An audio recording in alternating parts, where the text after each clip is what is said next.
Good evening, ladies and gentlemen, and welcome to Flora, Illinois. It's Wabash Catch TV's first edition of Friday Night Football here from Flora. We couldn't be more happy to be here. My name is Bruce Dickey, joined alongside by Jamie Hodges, as tonight the Flora Wolves play host to the Red Hill Salukis in Little Illini Conference play. It should be just a dandy ball game.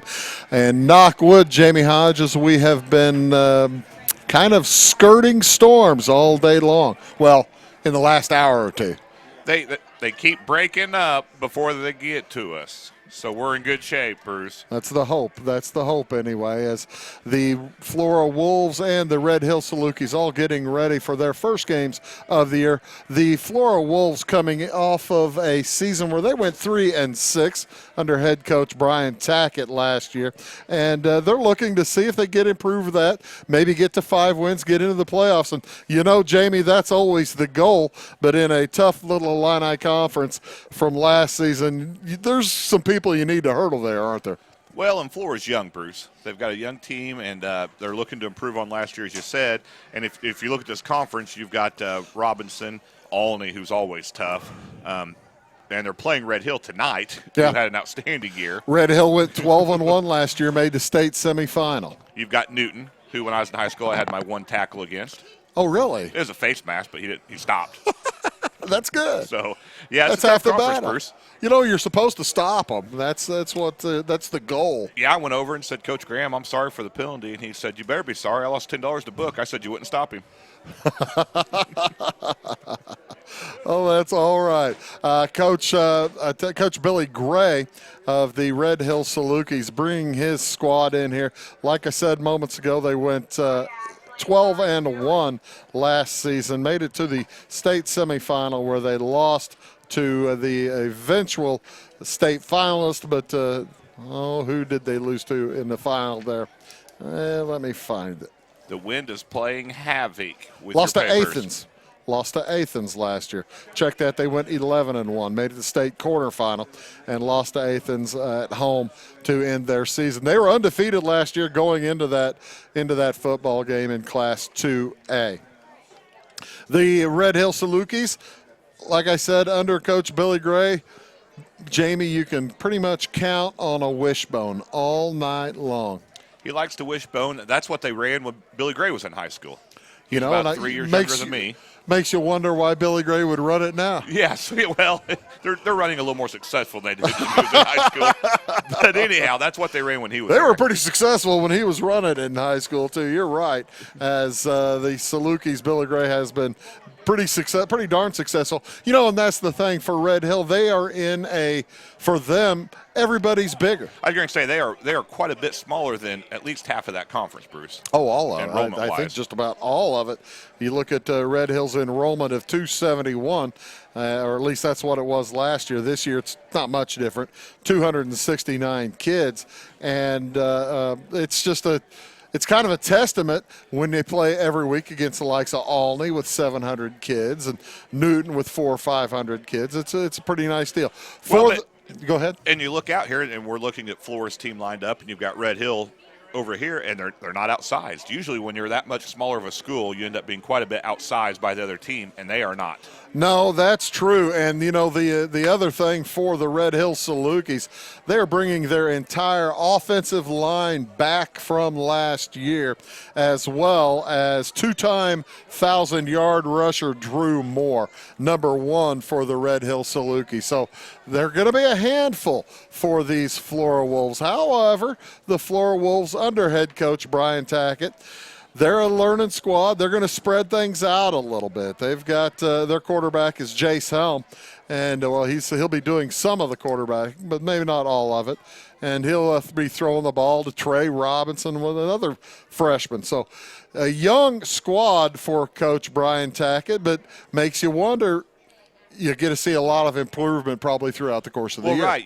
In high school football, especially in our areas, we've seen over the years, you do not see very many freshman quarterbacks. No. It's most generally a junior.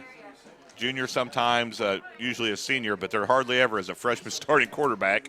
And so that could be a very good situation for the Flora Wolves. You know, this is our first football game this season, and we have 3 cameras here, Jamie. Actually, 4 cameras if you count the camera on the scoreboard. And that's what Wabash Catch TV is trying to do, folks. We are bringing you tremendously high-quality high school football production, and we hope you enjoy it. I tell you what we'll do. We'll take our first break of the game, and Jamie and I will be back here, talk more here in the pregame show in 1 minute. Are you looking to start a DIY project or new home construction? Come see us at Zinc Building Center. We can help with interior, exterior, and commercial doors. Need some new siding? Whether it be vinyl, stone, or cedar shake, we can help. How about roofing? Call us for a free estimate on a metal or shingled roof. We also deal in lumber, cabinetry, paint, plumbing, and electrical. Stop by and see us on Route 45 in Louisville. Come see us! It is all things new at Zimdar's Heating, Air Conditioning, and Appliance Repair. We have a new line of heating and cooling equipment and new technicians. Our new equipment line offers 24 months free financing and excellent warranty coverage. Our experienced service technicians can provide you with quality service and repairs on all brands of HVAC equipment. Zimdar's has been serving Clay County and the surrounding areas for over 23 years. The employees of Zimdar's are here to help, so call local and call Zimdar's. Welcome to the world of custom embroidery. Shirt Tales is here to service all of your embroidery and screen printing needs. From ball caps to teddy bears, we have it all. All custom made for your business or personal needs. We also sell Green Mountain grills and all the necessary products for your backyard barbecue.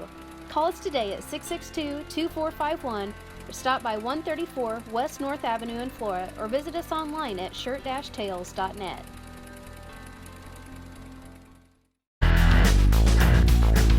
Welcome to the world of custom embroidery.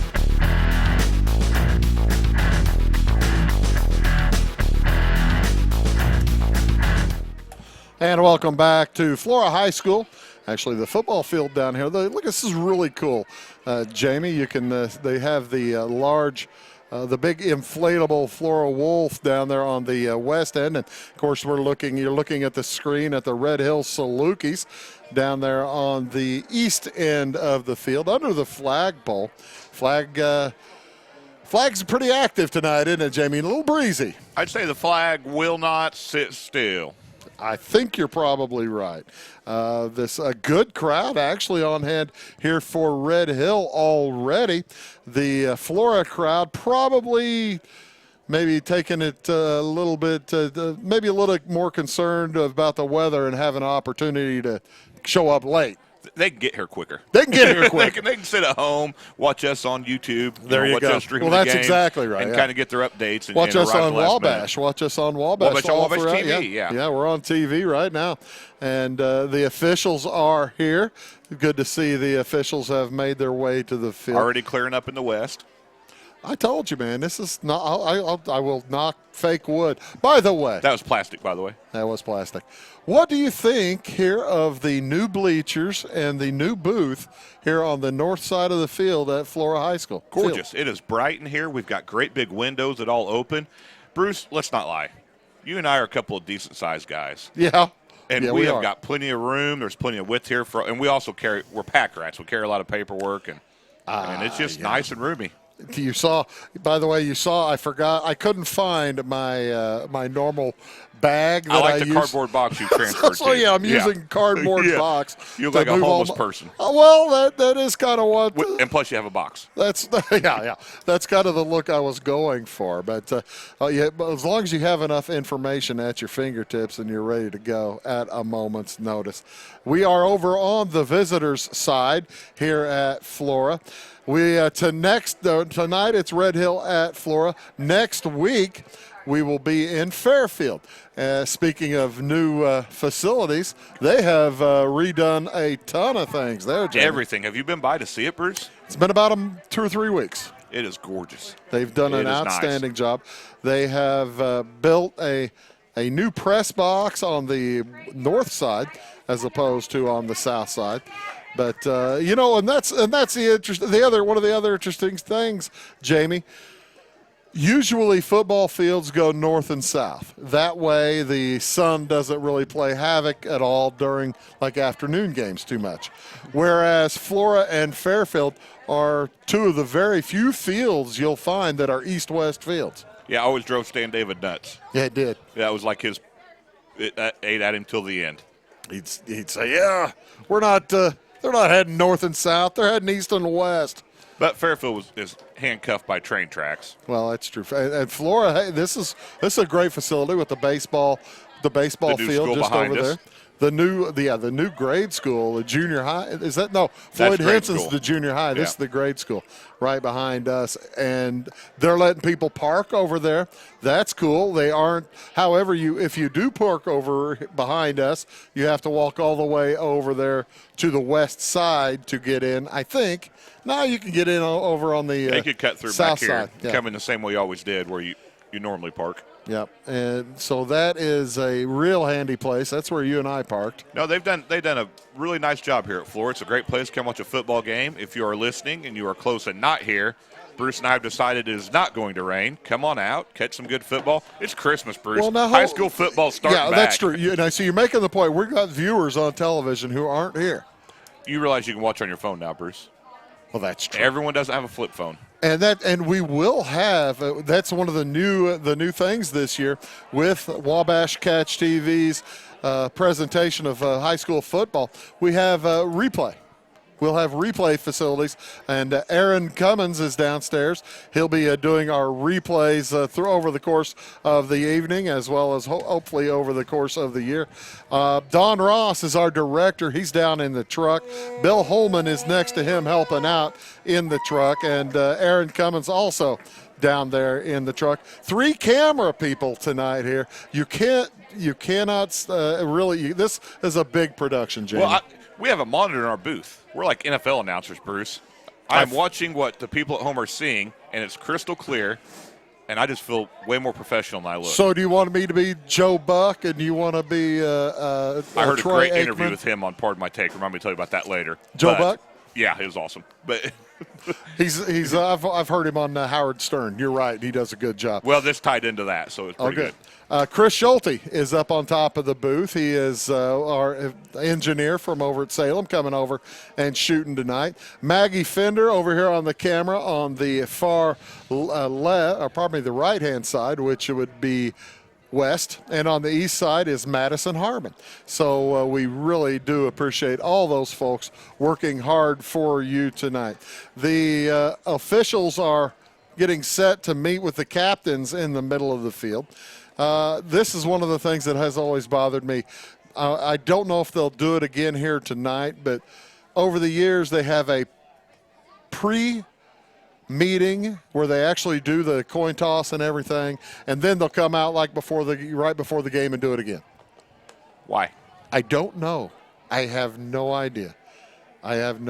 Coach Gray is over here on this side. Coach Tackett over on the other side, ready to walk out to the center of the field. I do not recognize from this distance our officials. Well, I was looking at your monitor there. They're on the monitor, and I'm still not recognizing. That's an easier way to figure it out, isn't it? Find that white hat. Yeah, I did. He was not familiar to me. You may recognize him. The officials and players getting set to meet. We'll have the coin toss, then we'll take a short break as the officials will give us some vital information. And you know what they're talking about also right now, Marty. I'm going to do that more than once. Well, it's been 10 years since you and I have done football. We had that discussion, too, yeah, because Marty never missed football. He missed basketball. That's right. And so I do basketball with you. Jamie, it's one of the things they're probably going to talk about. They're probably reminding everybody of the lightning rules and how they affect it. Just in case the rains do come up, if you have the lightning appears, you have an automatic 30-minute break. Now, are you sure that Jace Helm's starting tonight? I am not. No, okay, I am not. Well, Quentin Smith went out, the senior quarterback, when I was one of the captains. Right, I'm asking. Helm was running the pregame practice, and he maybe just be all seniors being captain's first game too, because they've got 4. I think it'll be the senior. I think it'll be Jace Helm coming back. That's a guess. as the officials are talking things over, sitting there. Boy, I tell you what, I just can't get used to looking at the monitor to try to figure out. No, it's great. That's all I'm staring at. He's telling the floor. There's the coin in the air. And now, what if it lands different than it did? Huh? Do they flip it both times? No, they like don't. For flip show, it like for ceremony? They may not do it. Since they're doing it here with only 13 minutes to go till kickoff, they may not do it again. So I don't know if you'll go out there and be like, all right, guys, remember, no matter where it lands, it was tails last time, so we got to call tails. But he talked to Flora first. That means Flora won the toss. And we'll see what they decide to do, if they defer or if they will. Look at that camera shot. That's perfect. We're right in there. Flora did win the toss, and the officials doing a little dance, trying to figure out what's going on. Red Hill will receive. As Flora expected. won the toss, and they will defend the east goal, or the west goal, pardon me. All right, we will have plenty more for you here from Flora High School when we return. I'm Bruce Dickey. That's Jamie Hodges. Back after these.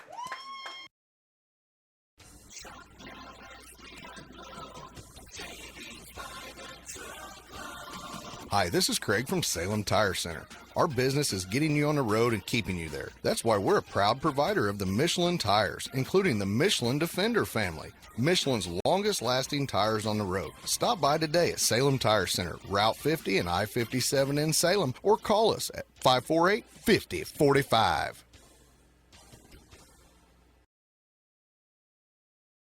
Commitment. At Salem Rural King, commitment is serving your community the way we would want to be served. Commitment is a newly renovated store with more hard-to-find items for the whole family. Commitment is knowing that when you shop at Rural King, you'll find everything you need in one stop. Farm, home, sporting, automotive, clothing, and much more. Come on over to Salem Rural King and experience our commitment for yourself. 1410 West Whitaker in Salem.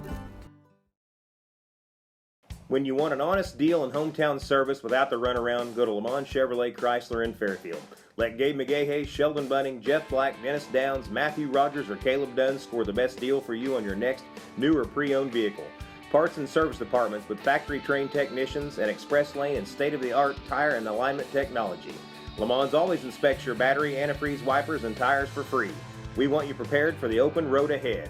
Open 24/7 at LeMansOnline.com. You'll like the way we do business. At Rollinson's in Salem, we take pride in offering American-made appliances by Whirlpool, Maytag, Amana, and KitchenAid, plus we service everything we sell. Shop our showroom of cabinetry and countertops. Not sleeping well on your current mattress? Hurry on over and see what Serta quality is like. Our flooring stands alone in selection and price, bringing you Mohawk brands that you know and trust. Stop in today and let us help you get the best results for every room in your house. Life is made up of moments. We care about those moments as much as you do. We are Modern Woodmen, a fraternal financial services organization, member-owned, not stockholder-run. Since 1883, we've supported families, strengthened communities, and helped people reach their financial goals. From protection to saving to retirement planning, let us help you plan for those special moments in your life. For career opportunities or financial planning, call me, Justin Harness, your local Modern Woodman representative. Welcome back to Flora.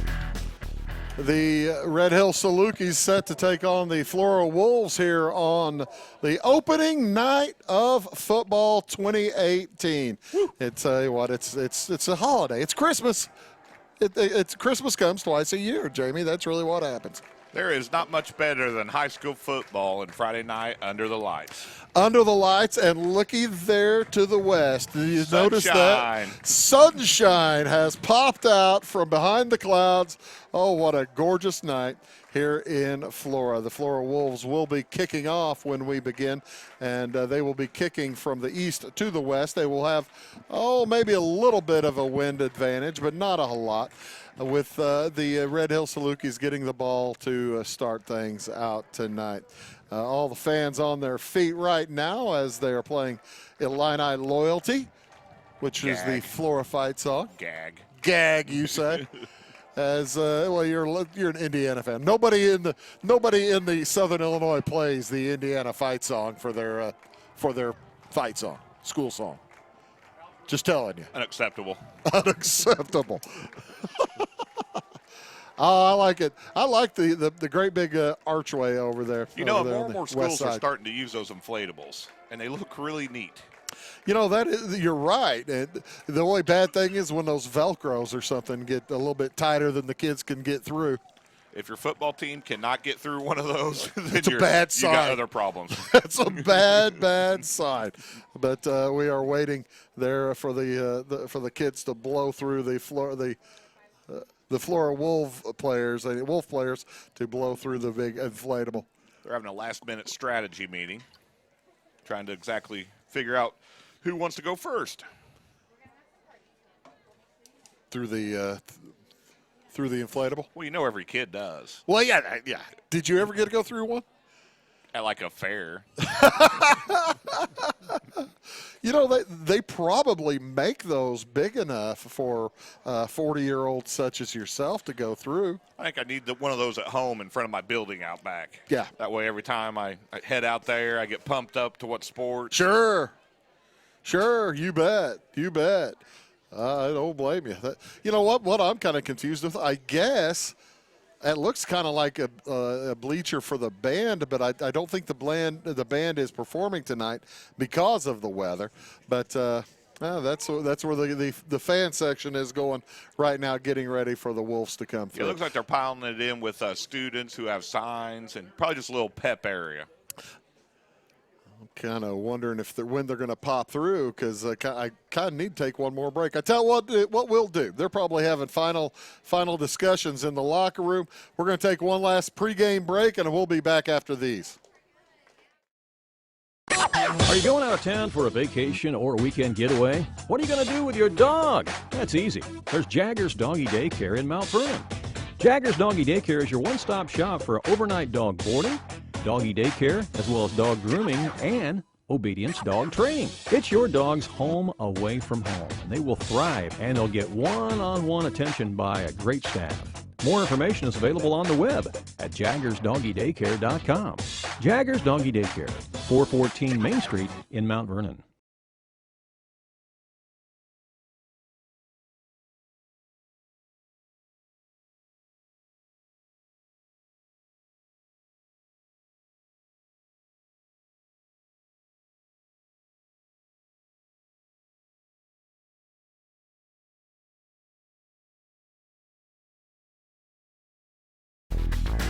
There we go. And welcome back to Flora. Well, you see, we didn't miss it. Aren't you glad? Well, we're going to be able to see them. I know, but I didn't want the folks watching on television to miss the Wolves blowing through the inflatable. Bruce, I keep forgetting we're on television. We're on television. So used to radio. It's the coolest. By the way, folks, Wabash Catch TV. I said that next week we're doing the Fairfield game. Week after that, we're doing a Salem game in Salem. We couldn't be more proud to bring you stuff. We're going to bring volleyball games to you as well, and a couple or three baseball games over the course of this winter. We will have a slew. I mean, just a slew of basketball, girls and boys basketball games over the course of the wintertime, and then the baseball in the spring, just as your schedule is going to be filled up, and we couldn't appreciate you more tuning in. Go ahead and subscribe. If you're watching us on YouTube at the Wabash Catch TV channel, go ahead and subscribe to that, and that way you won't miss a minute. We get to do baseball, too? Yes. Oh. Yes. So happy. Yes. Baseball at Sisney, baseball at Salem, baseball at Louisville, probably baseball right over there here in Flora. That's going to be great. It'll be a lot of fun. As a matter of fact, we may, I don't know, there's some talk about possibly some in Fairfield at the big Frontier Park. That's a nice park. FNB Park. That's a nice park. So all these things Oh, we have a lot planned for you here at Wabash. Do stick around as we are going to be bringing you all that we can. Now I think some of the Flora kids are about ready to come out of the locker room. Cheerleaders are lined up. Brian's got them in there, giving them. Brian's probably reading them in the riot act. Is it too early in the year to start reading the kids the riot act? No, you got to start out right. Get them going. Get them fired up. Can't let them rest. Well, it's what exactly is the riot act? I think just what we were kind of used to in sports all the time. Well, you tell people that they can't riot or something? I mean, it's just constant yelling. I'm just a bill. See, that's Capitol Hill. That's how the riot act started. Yeah. Oh, this ought to be a lot of fun. You know that Red Hill. Look at this field now. Sunshine everywhere. Red Hill, their starting quarterback graduated from last year, Chase Murray, and but Drew Moore back he wears number 1, and he will be. You'll see the football a lot over the course of tonight. It's just you just don't know what to expect on the first game of the year, do you, Jamie? No, and that's just it. If you look at the stats, you look on paper. Now they're coming. Red Hill definitely should be favored, but right. It's first game of the year. We're at Flora, Illinois. This is a home game for Flora. There's a great crowd. Anything can happen. That's exactly right. Today is they did that on Mickey Mouse Club. Anything can happen day. It was Wednesday or Friday, probably was it. Anything can happen. Here we go. Kind of quiet though. They don't have music going all the time like most other places. Well, they're lining up. The announcer said, "Here come your Flora Wolves." The crowd cheered, but they've not busted through yet. They're having last minute. Here comes the music. There's Drake. Is that Drake? That's Drake, baby. I say that's what it was. They were waiting for Red Hill. Oh, well, yeah, they can't come out first. It's our first game, too, Bruce. It's our first game, too. Hey, we got a megaphone right in front of us, in case you're wondering. Well, yeah, the siren megaphone. If you hear a siren over the course of the night. We are not getting arrested. No, hopefully, not yet. There are fans with the siren sitting in front of us, so that's cool. You know, the clock says only like a minute to go until Flora side's filling up now. Well, you were right then, Jamie. And you can see people still piling in. They've got barbecue sandwiches Yeah. or something over there. It's a great night for a football game. You couldn't have asked for anything more. Perfect temperature-wise. You couldn't ask for anything more other than to have maybe a team come out. Maybe they just decide they're going to sit in there. I don't know. It's new strategy. It's warm in there. It's new strategy. Who knows? I think they're about ready to go. They're moving out the folks that are injured. I hope so. They have a minute 1. What do you do if? Why get into a rush? Now you can get a penalty. You can get a delay against yes, you would get a penalty if everybody's ready to go. But I think that probably, the officials would probably wait 10 or 15 minutes. We have seen that, by the way. I've seen a team get a penalty for not coming out early enough. Where was that? That was at Fairfield against Cairo about 15 years ago. Oh, Cairo. It was showed Cairo. Up Cairo showed up. And told us hey, calm down, we here. That's right. Yeah, I remember that now. Red Hill's already on the field ready to accept the opening kick. Well, this is a bad way to start the year, I would believe. This is kind of an awkward way to start. But, that's the thing. Make them wait, Flora. Good job. Maybe someone forgot to tell them? But anyway, to finish the story, Cairo showed, there they come. Well, at least some of them. They need 6 more. 5 kids came through. I'm certain there's a reason behind it. I'm sure there is. But what happened was Cairo showed up about, there they are. There's the fans going crazy. Cairo showed up at Fairfield for a game they're supposed to start at 7 o'clock. They showed up at about 6:45. And the game didn't start till 7:15, 20 after 7, something like that. First before the first kick, threw a penalty on Cairo for being late. It's the first and only time I've ever seen such. And Cairo was not concerned at all. No.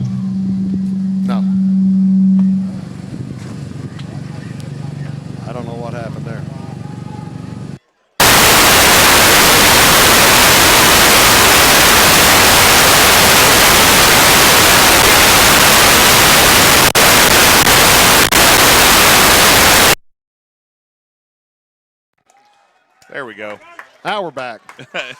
Just cleaning out the lines. First game for Just cleaning out to the flush line. some water Had to through flush there. the water through the line. And kicking it away kicks off. is big Cameron Eckelberry. And it is gathered at the 10-yard line by Drew Moore. He comes straight up the gut, breaks the tackle, he's open. bounces to the outside at the 40, the 50, the 40. He heads downfield, 20, 10, and touchdown. Red Hill on the opening kick of the football game. With 11:43 to go in this first quarter, Drew Moore came straight up the middle, bounced out to his left, and all of a sudden it is 6-0 Flora trailing Red Hill. Was that 80 yards? Did he catch that was about 90. the 20? He was on the 10. He was on the 10? Yeah. 90-yard kickoff return for Drew Moore. Boy, that's kind of how you'd like to start a season, isn't it? I would not come out late again. No kidding. That's kind of strange. But they will. And he ran right up the middle. He ran up the middle, broke a tackle, bounced out to his left. Well, you know that when you're a 1,000-yard rusher and you have been twice and you're a senior, you probably figure that you're talented enough to do something like that. And now he's going to kick the extra point. He's the kicker. I think he drove the bus down too. That's probably what happened. Late entry into the ball game is Jonathan Cavins, as he didn't realize he was supposed to be out there for the extra point. His first game, too. The kick is blocked. So, with 17 seconds gone in the first quarter, it is Red Hill 6, Flora 0. We'll be back after this. Napa know-how. At Flora Auto Parts, you can count on the Napa know-how experts to have the solutions to keep you running on the road or in the field. More than just your car, your locally owned Napa store carries a large inventory of parts for farms, heavy trucks, and just about everything that moves. Experienced counter people understand your needs and are ready to help with the perfect part at a great value. That's Napa know-how at Flora Auto Parts.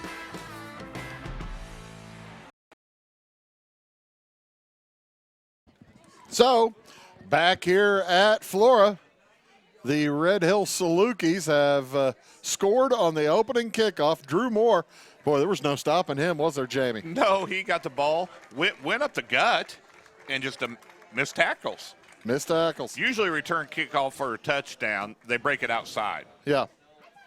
He broke it outside but he was 30 or 40 yards into it by the time he did that. And he went to the left side and scored into that left side of the end zone. And back deep for Flora, that is Sean Wilson. And in front of him is Daniel Lewis. And Jared Sons as Drew Moore set to kick it away again for the Salukis. It's a pooch. It's going to bounce at the 30, picked up at the 20, or fallen on at the 20-yard line by Daniel Lewis. Lewis, a 5'11 junior. He looked like he was going to kind of wait for somebody to down it or something. Well, it got by him, and so he circled back around to it, and he looked up. I think he was waiting on a blocker, and all he saw was Red Hill. Yeah. So Flora will start their first possession at their own 19-yard line. Moving from right to left on your TV screen. Flora's in the blue. Red Hill is in the white. Flora in a spread offense. You're right, Jamie. That is Quentin Smith. You're not right. I just saw him out there for the coin toss as the captain. Yeah, that is Quentin Smith. And tries to hand it. And it's stuck in the backfield. Nowhere to go there for Andrew Pierce. As Quentin Smith's handoff over the left side, going to be a stop for no gain, maybe the loss of a half. They're being generous on the scoreboard, giving him a yard. They were then. Red Hill comes out in a 5-3 set. Oh, no, lost one. Yeah.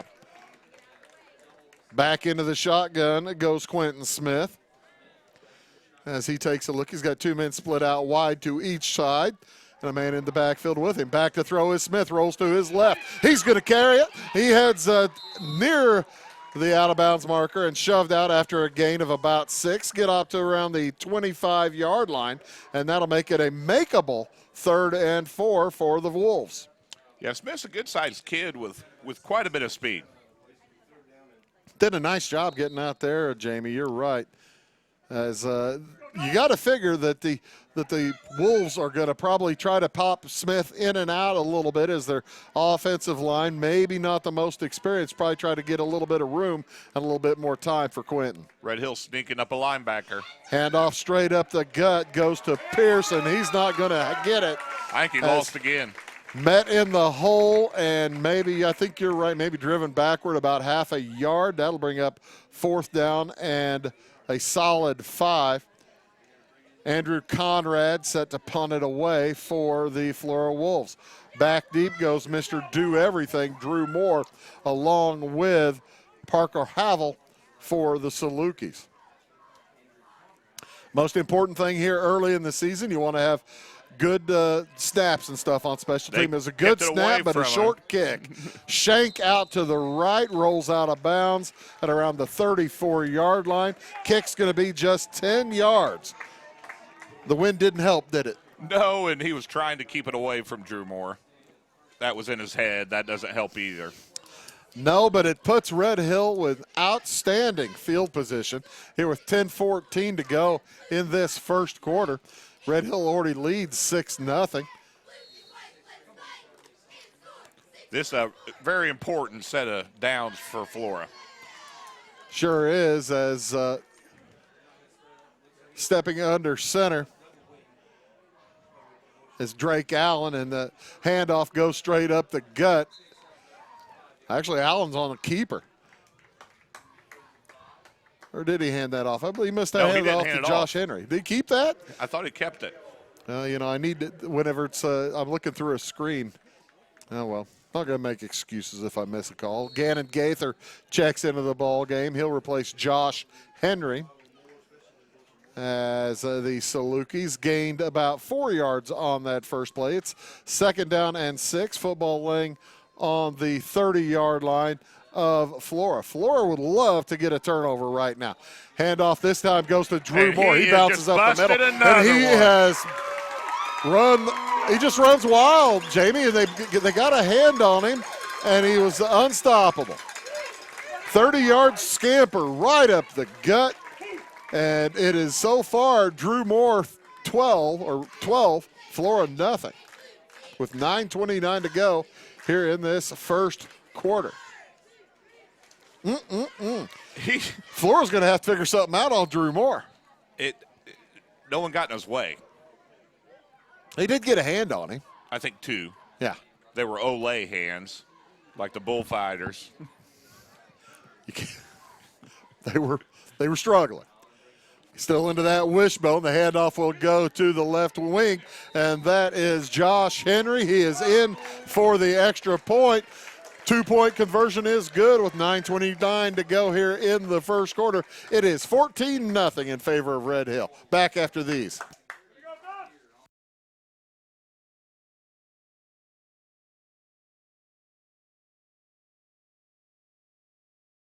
Napa know-how. At Flora Auto Parts, you can count on the Napa know-how experts to have the solutions to keep you running on the road or in the field. More than just your car, your locally owned Napa store carries a large inventory of parts for farms, heavy trucks, and just about everything that moves. Experienced counter people understand your needs and are ready to help with the perfect part at a great value. That's Napa know-how at Flora Auto Parts.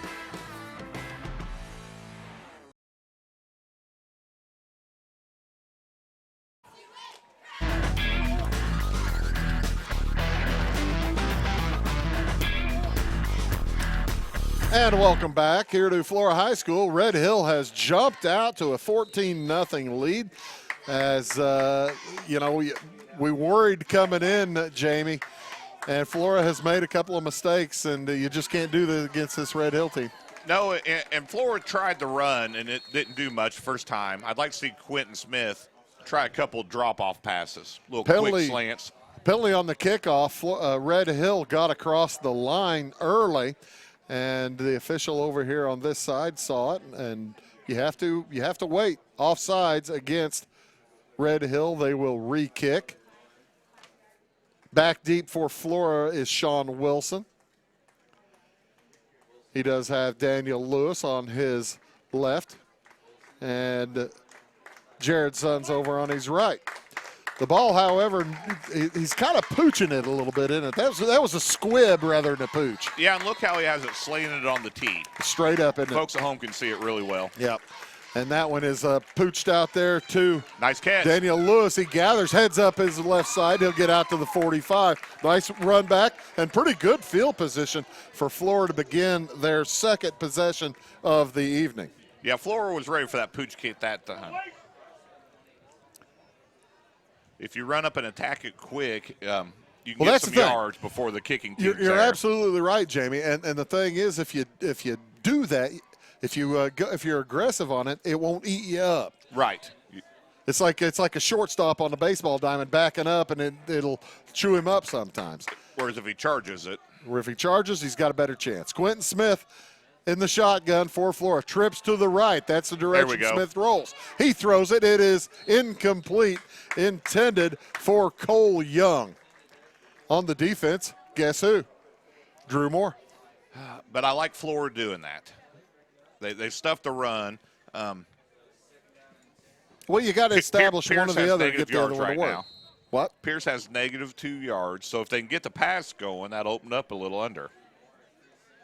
Well, Quentin Smith also, they might want to consider him. His little run earlier, the bootleg, was one of the more successful plays too, Jamie. Smith sets his line down, puts a man in motion, and fakes the handoff to him. He's going to keep it, and he'll pick up about a yard.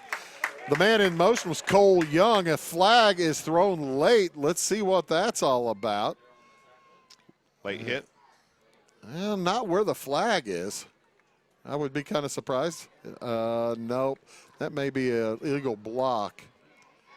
Holding against the Flora Wolves. Doggone it.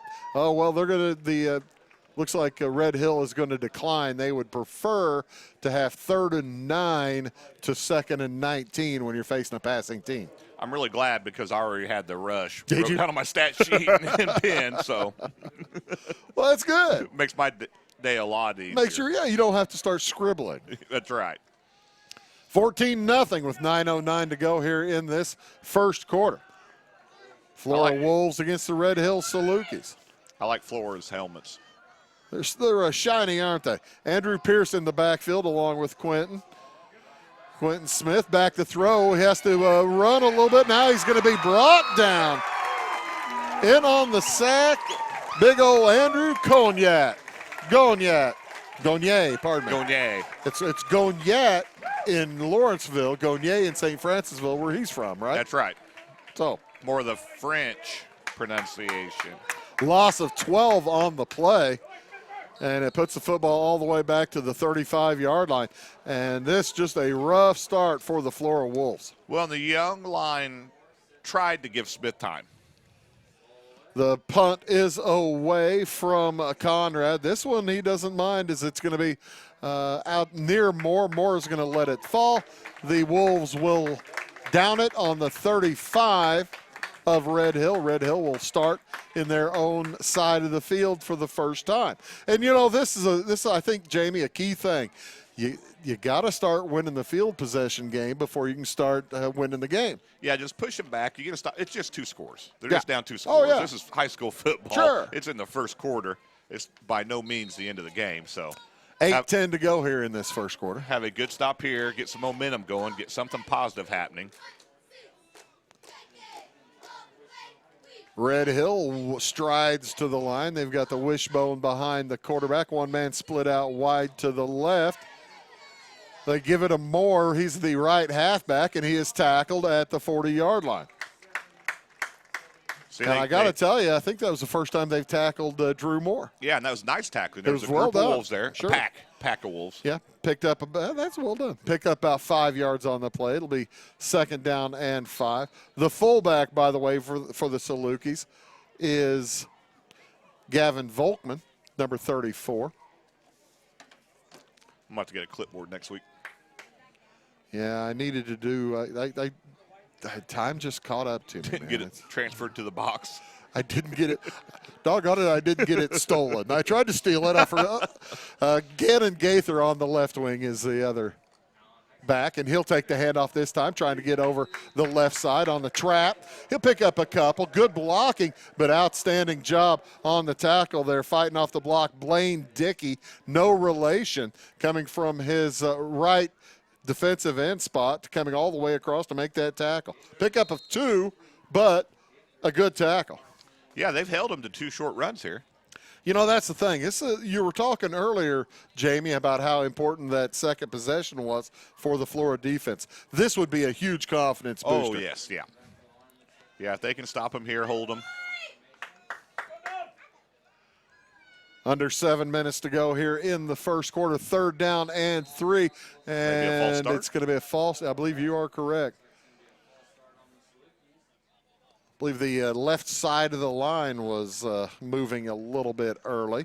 So that's another big helper there for the Wolves. And those are little things that can happen when you start hold them a little bit. You start win that field position, and you keep them to a couple short runs. And 3rd and 3 is pretty makeable. 3rd and 8, quite a bit more difficult. 3rd and 8 is troublesome.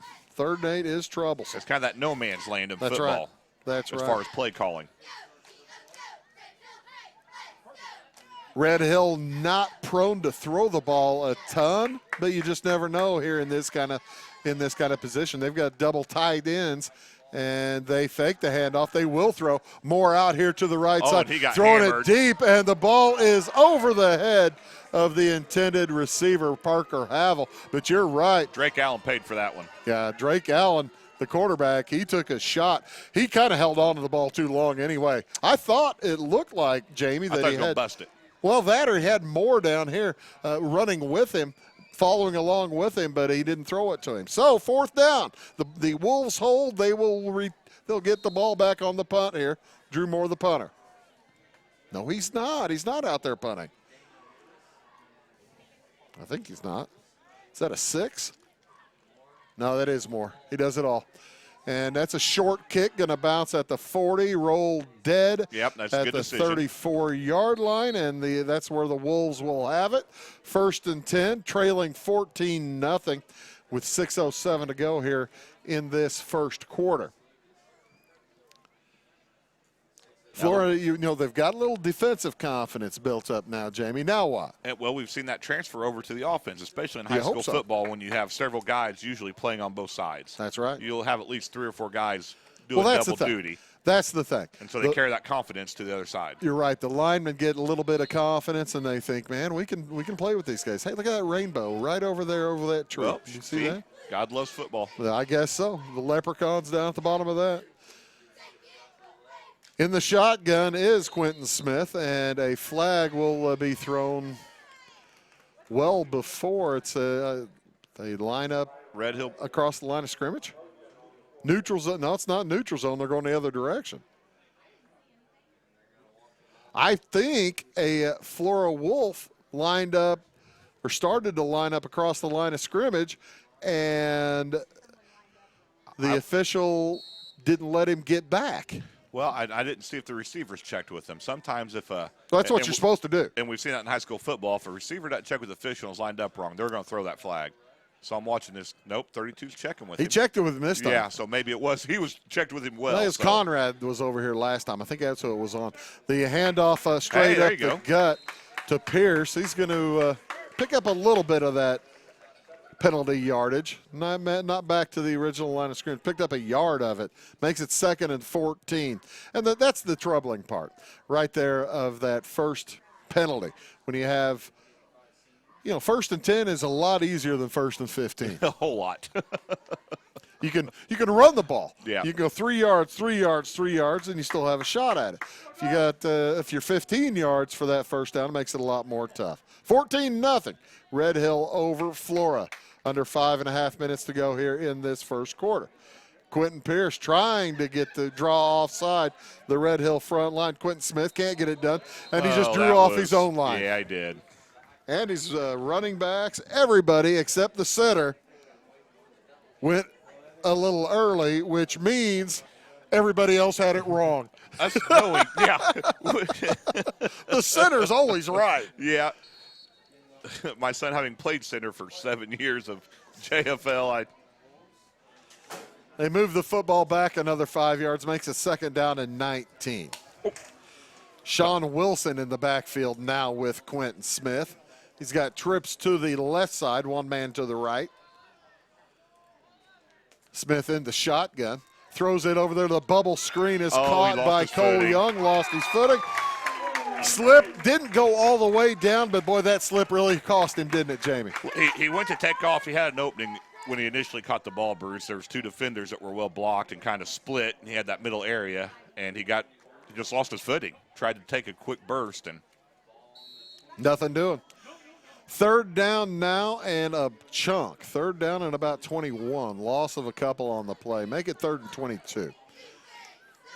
Still in the spread. Nobody in the backfield now with Quentin Smith. Empty backfield. He's got a wing back to his right. 2 split out to each side. Taking his time, he will roll straight back. Throws a short pass to the right, intended for Andrew Pierce. Did not get there. Had it gotten there, looked like Josh Henry was ready to tee up Pierce, wasn't he? Yeah, he was covered up. Smith probably just did Pierce a big favor and he may have seen that and left it a little short, to be honest with you.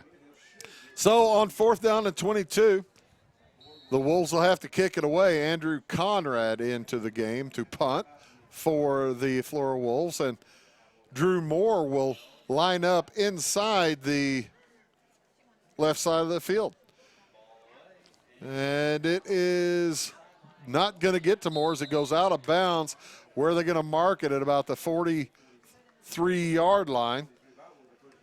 Make it the 42. So that's where Red Hill will start out this time. Have an updated score from Fairfield, 16-0.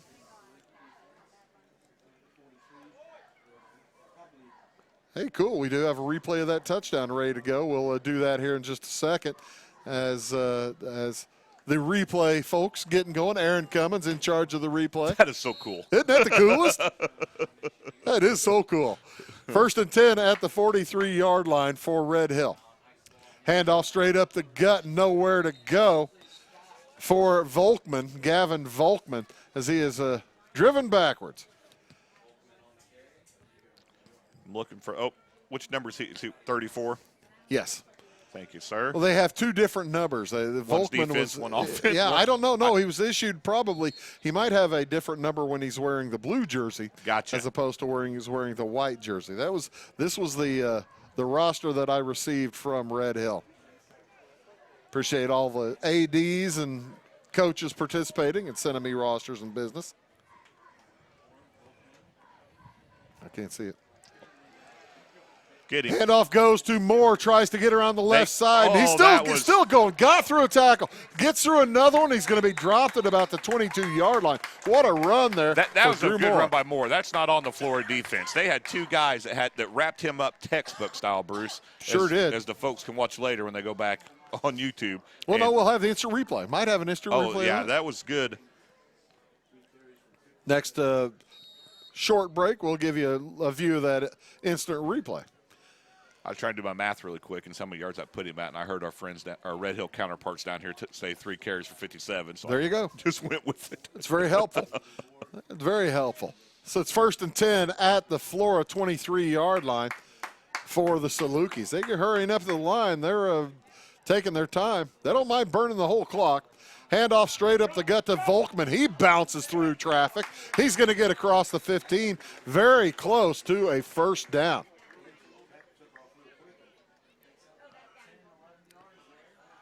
Very close. Are they going to give him? Yes, they will. They're going to move the chain, so it'll be 1st and 10 at the 12-yard line. He get exactly 10 yards there? Is that what they're I believe that's correct. Marking it at? Under 3 minutes to go here in this first quarter. So the Red Hill Salukis, you could tell this is an experienced team. They take their time. They burn clock in between plays. They know that when they score, they don't mind taking their time doing it because that takes away the chance for the other team to get the ball. That's what happens when you have a upperclassman line. Yeah. And you have confidence in them. Gain of about a yard or two there for Drew Moore. Call it 2nd down and 8. The football just shy of the Flora 10. Flora defense needing to stiffen up. They trail by 2 scores. They don't want to go down 3 here in this first quarter. Last season, Red Hill defeated Flora over at Red Hill 38-0. And they wouldn't mind seeing that again. Back to throw is Allen. He rolls out. He's going to cut inside, and he's going to pick up about 7 yards inside the 5 to about the 3-yard line. Drake Allen, 6'3", 170 pounds. He doesn't list that tall in basketball.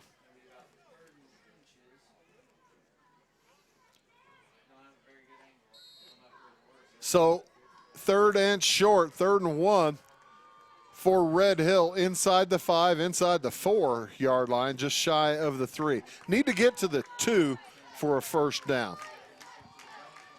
1:08 remaining here in the first quarter. Handoff goes to the second man, that is Gaither, and he is in for the touchdown. Gannon Gaither for the score. With 1 minute exactly remaining in this first quarter, Red Hill goes up 20-0. And they will see if they'll try to kick it this time again or if they're going to try to run it in. My guess would be run, but. Well, Drake Allen stayed in the huddle, and they didn't bring in the tee for Drew Moore to kick it. That first kick got blocked. Yep. Change the backfield. It's the double wing. So Allen Allen's going to try to run for the end zone. Nice he does hit. not make it. Wonderful hit over there, denying him by Jared Sons. But with 1 minute to go in this first quarter, it is Red Hill 20, Flora 0. We'll be back after this message.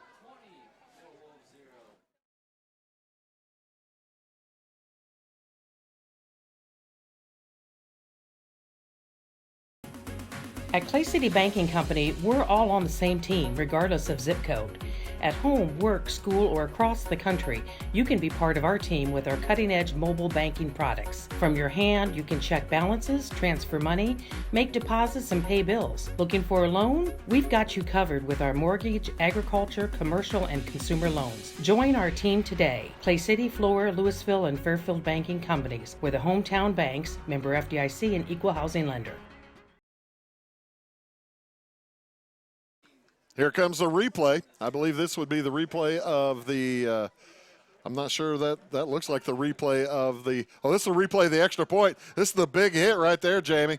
Boom! Yeah, and he was in if not for that hit. Denied the extra point. Daniel Lewis with the big hit. Great job on that play. Huh? Daniel Day-Lewis. Daniel. Could be. Related possibly. That's what we'll call him now. There you go. Especially after that hit.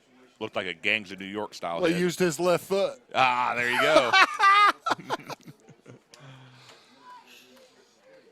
So, Drew Moore set to kick it away. We do have a score, by the way, from the Fairfield game. They lead Johnston City 22-0 after one period. Thank you, Jeremy Carter, for that score. And the kick is away, gathered by Lewis. Got some and room. He comes straight up the gut. He's got him to the 40, gets across. I tell you what, Daniel Lewis, the 2 returns he's made, Jamie, have been very impressive. Yeah, he just went up the side there.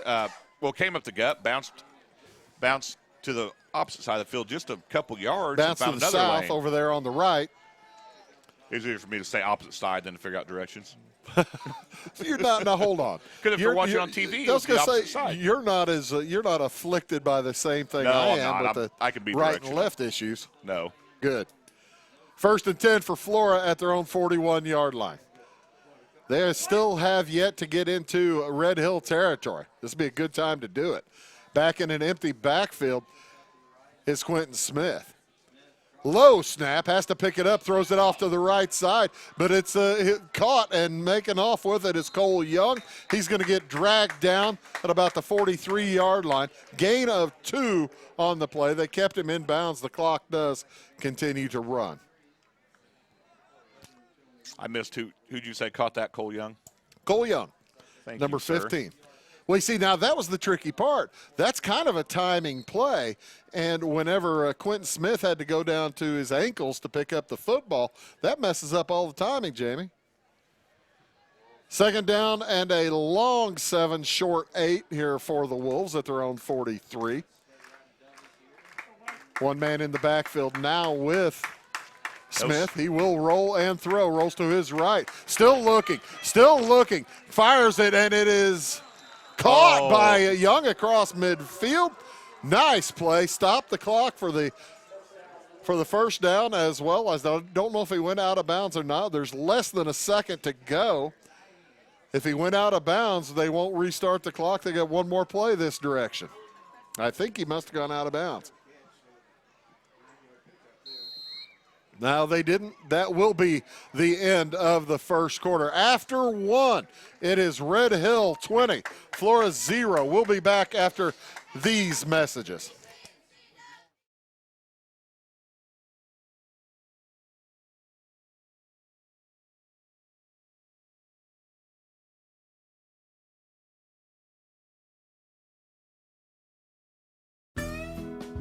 Country Roads Realty goes the extra mile to take you home. Managing broker Jessica McCleary, along with Terry Weedman and Judy Reed, bring commitment, integrity, and results, as well as 21st century technology to the business of real estate. Virtual house tours are always open at countryroadsrealty.net. Call Country Roads Realty at 842-SOLD and give Country Roads the chance to earn your business and add you to their long list of satisfied clients.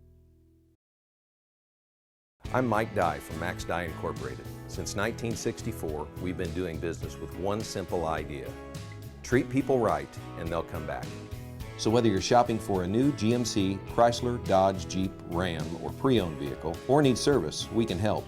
Our qualified sales representatives and expert auto technicians provide you with straightforward, no-hassle shopping and service every time. Come see what we mean when we say hometown friendly, the way car shopping should be at Max Dye. And welcome back. The Flora Wolves, almost another bad deal, but Cole Young picks it up, and he'll head to the left sideline. He's going to pick up about 2 or 3 yards, but the snap was low again, Jamie. The Wolves really need to work on that. That's about 3 low snaps, and that happens. It seems like, as early in the year. When you get into a rhythm, you got to break that. That's exactly. If you have one, see, that's the thing. You don't have one low one. It seems like they come in groups. The first 2 or 3 snaps, the entire first quarter, he had pretty good shotgun snaps, and they haven't really gone bad until this drive. Second down and 8. Football at the Red Hill 45. This is Flora's most successful drive to this point. First foray into Red Hill territory. Much better snap. Back to throw, a play action. The ball is knocked away. Intended for Lewis and well defended. I think that wasn't that Havel on the defense there? I believe so. It looked like it. Yeah. I keep forgetting we have that monitor where I could have seen for sure pretty easy.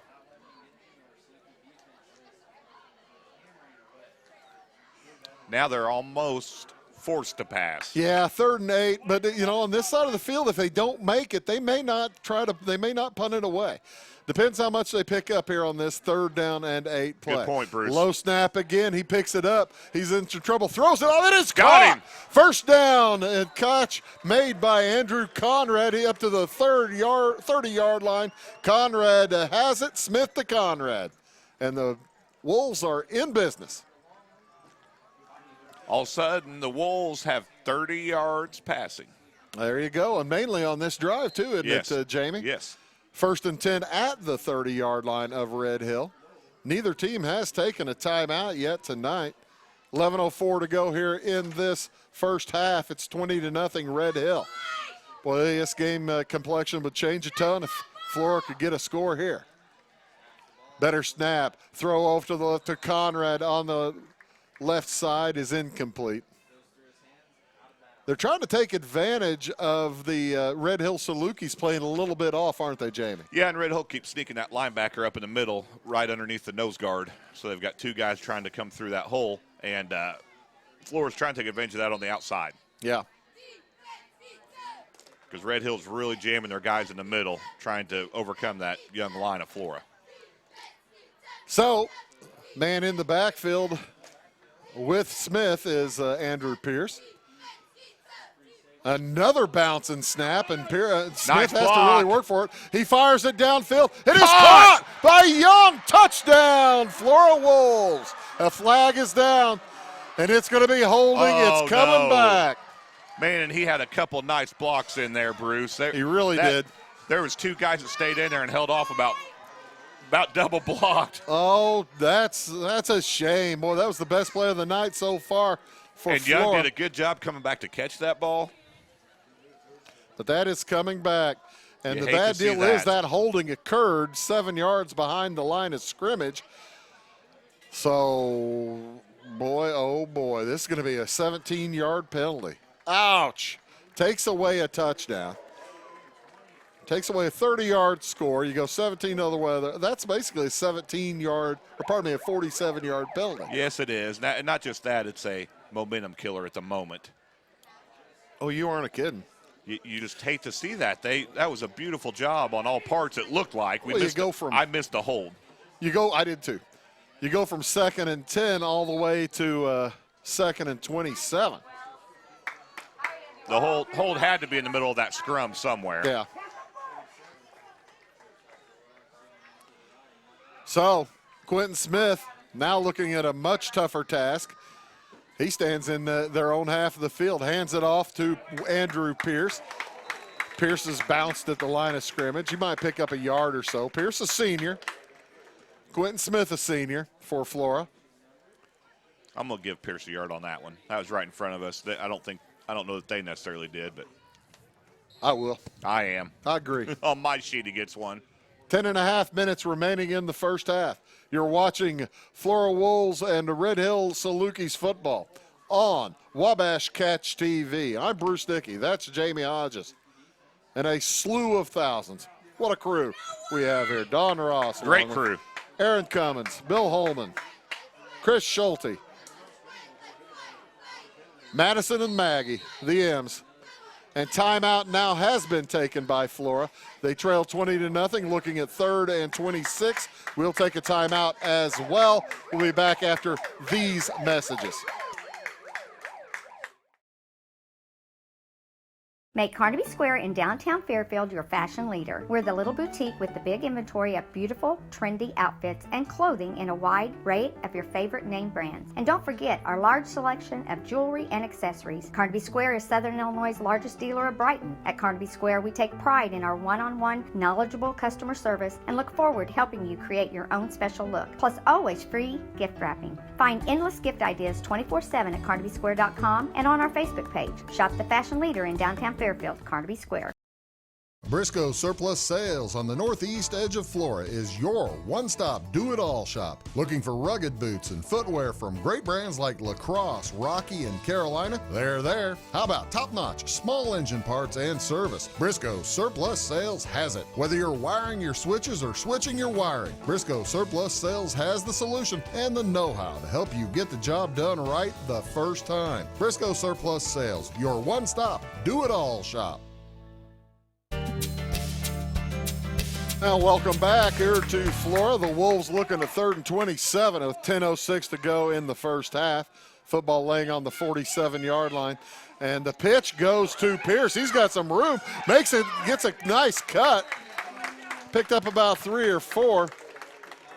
Poor old Alex Weil was out there blocking, and he had a good block, but he was trying to make sure that he didn't hold, wasn't he, Jamie? Didn't want to get a penalty, had a good block, and then Pierce made a great juke move in the backfield. Yep. There was a Red Hill defender that had him dialed in. So 4th and a bunch for the Wolves. That holding penalty just looms larger and larger, doesn't it? Yeah, Jamie? I hate to see that.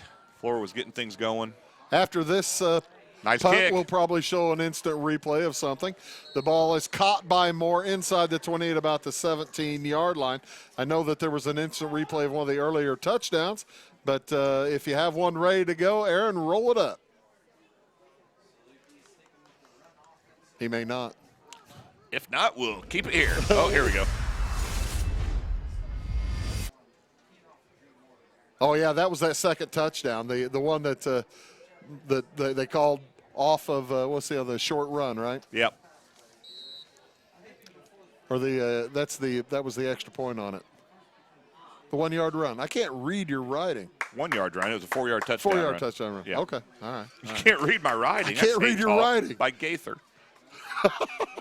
Handoff onto Moore. Moore's going to pick up about 3 or 4 yards. Nice open field tackle out there for the Wolves by Andrew Pierce, doing it all for Flora. I'm going to see how much they officially give him. Give him 4. That's what I'd do. Well, this drive started about the 28, 29-yard line, and he's at the 22. So, pardon me, the 18-yard line, and he's now at the 22. Clock is rolling, under 9 minutes in this first half. The Flora defense playing measurably better this quarter than the first quarter, right, Jamie? They're handling Moore a whole lot better. Moore in motion again. They've gone to double tights, and on the run is we got a flag. On the run is Volkman. I thought he touched his knee down back at about 10 yards before that.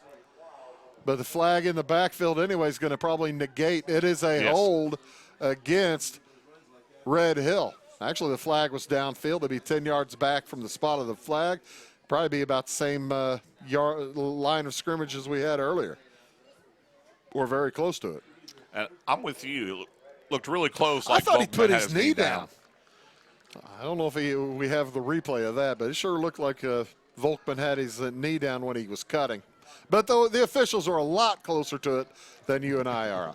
So the holding penalty is actually going to be only about a 2-yard penalty from the line of scrimmage, but every little bit helps. Makes it 2nd down and 8. Football laying right on the 20-yard line for Red Hill. Get a stop down here, get the football back in good field position. Flora might be able to get a score before the end of the half. Yeah. Back to throw, and the ball is tossed over the top, well over the head of the intended receiver. Intended down here for Josh Henry.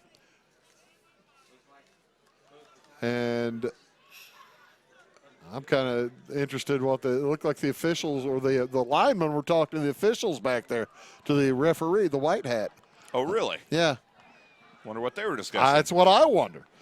Drake Allen didn't really drop back very far there on that.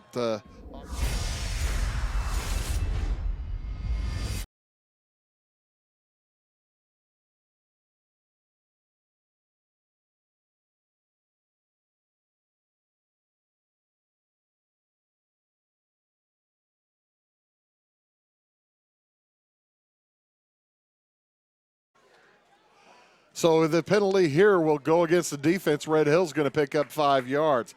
Doggone it, right when you have them 3rd down and 8. You got to watch out for that, you know.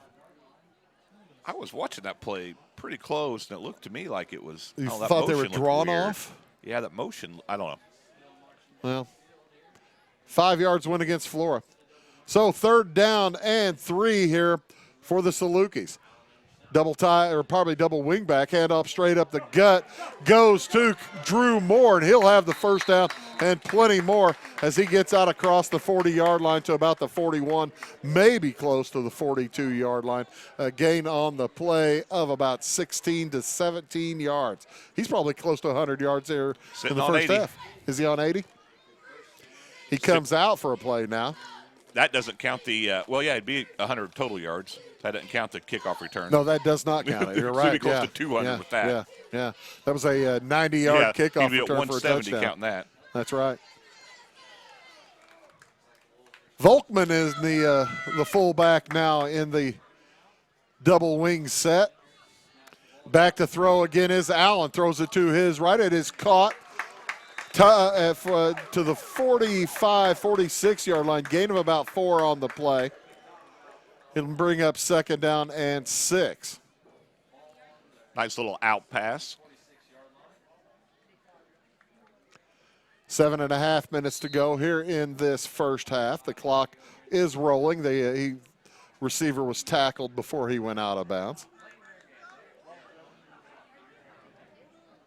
Once again, Red Hill used the clock. Do have another score, by the way. Cesar leads Carmi 8-0. And Carterville leads Benton in the second quarter 7-0. A couple of close ball games there. Handoff up the left side. It is taken by Henry. He's going to pick fumbled. up. Oh, yeah, dropped it. And it will be.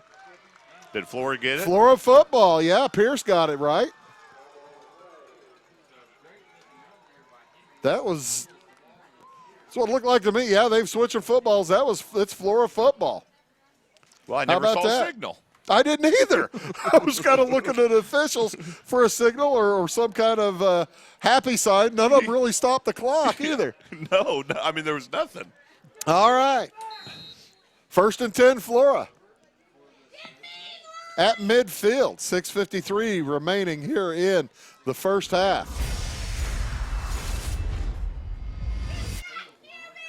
As Quentin Smith brings them to the line of scrimmage.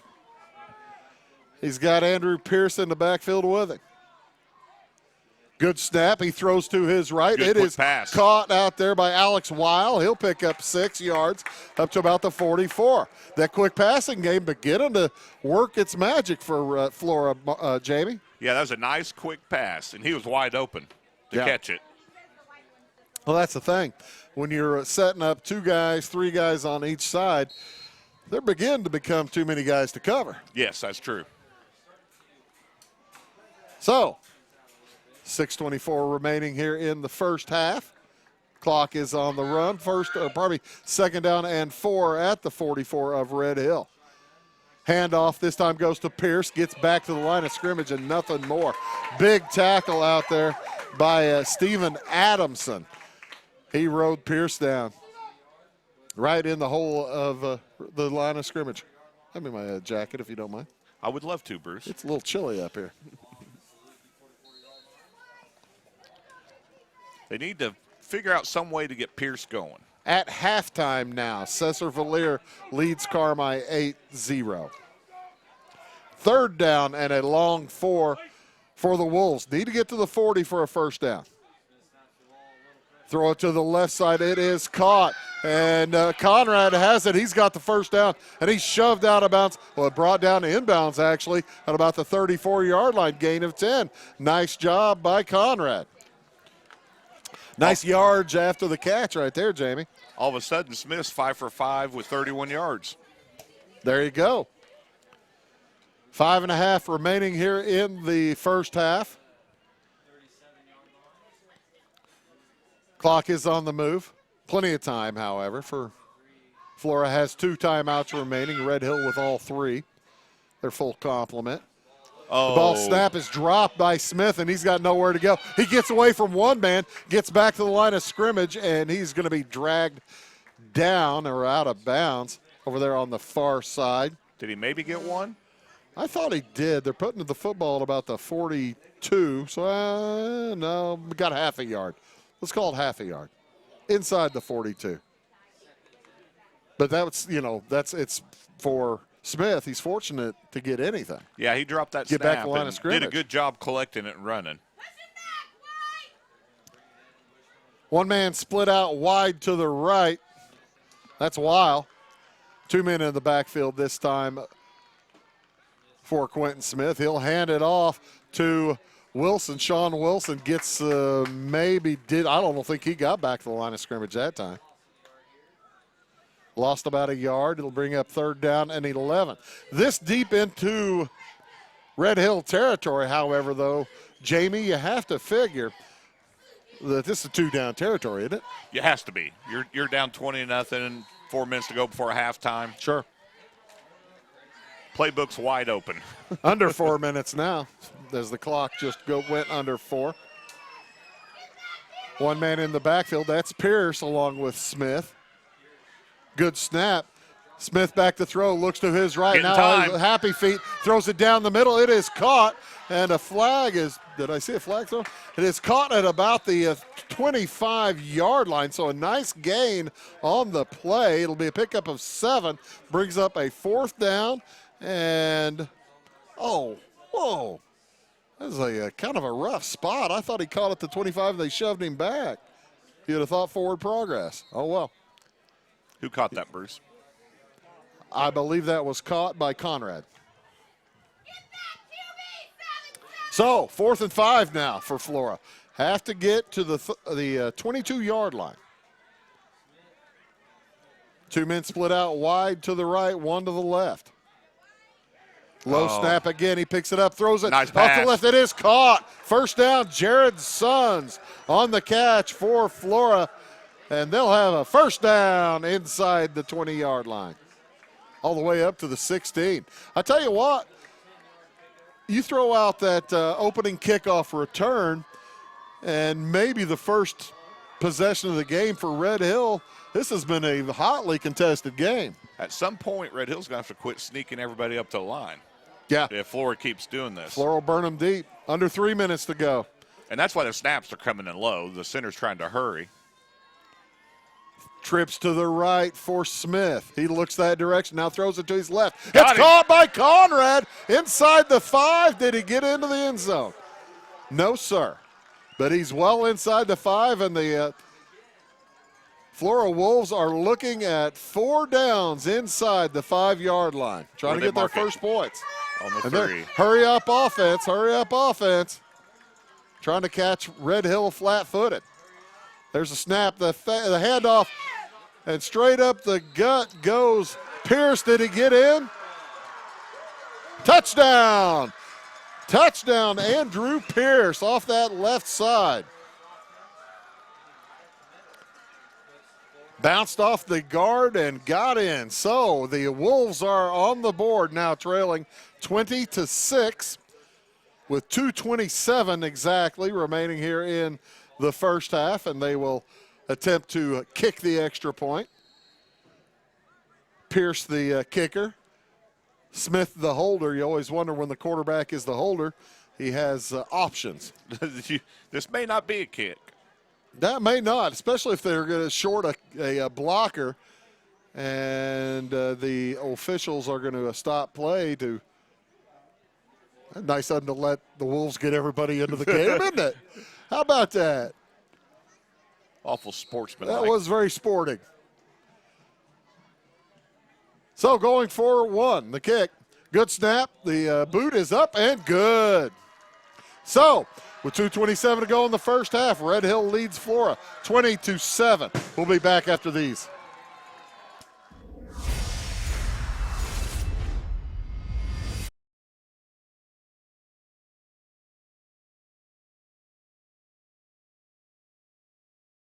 Are you looking to start a DIY project or new home construction? Come see us at Zinc Building Center. We can help with interior, exterior, and commercial doors. Need some new siding? Whether it be vinyl, stone, or cedar shake, we can help. How about roofing? Call us for a free estimate on a metal or shingled roof. We also deal in lumber, cabinetry, paint, plumbing, and electrical. Stop by and see us on Route 45 in Louisville. Come see us.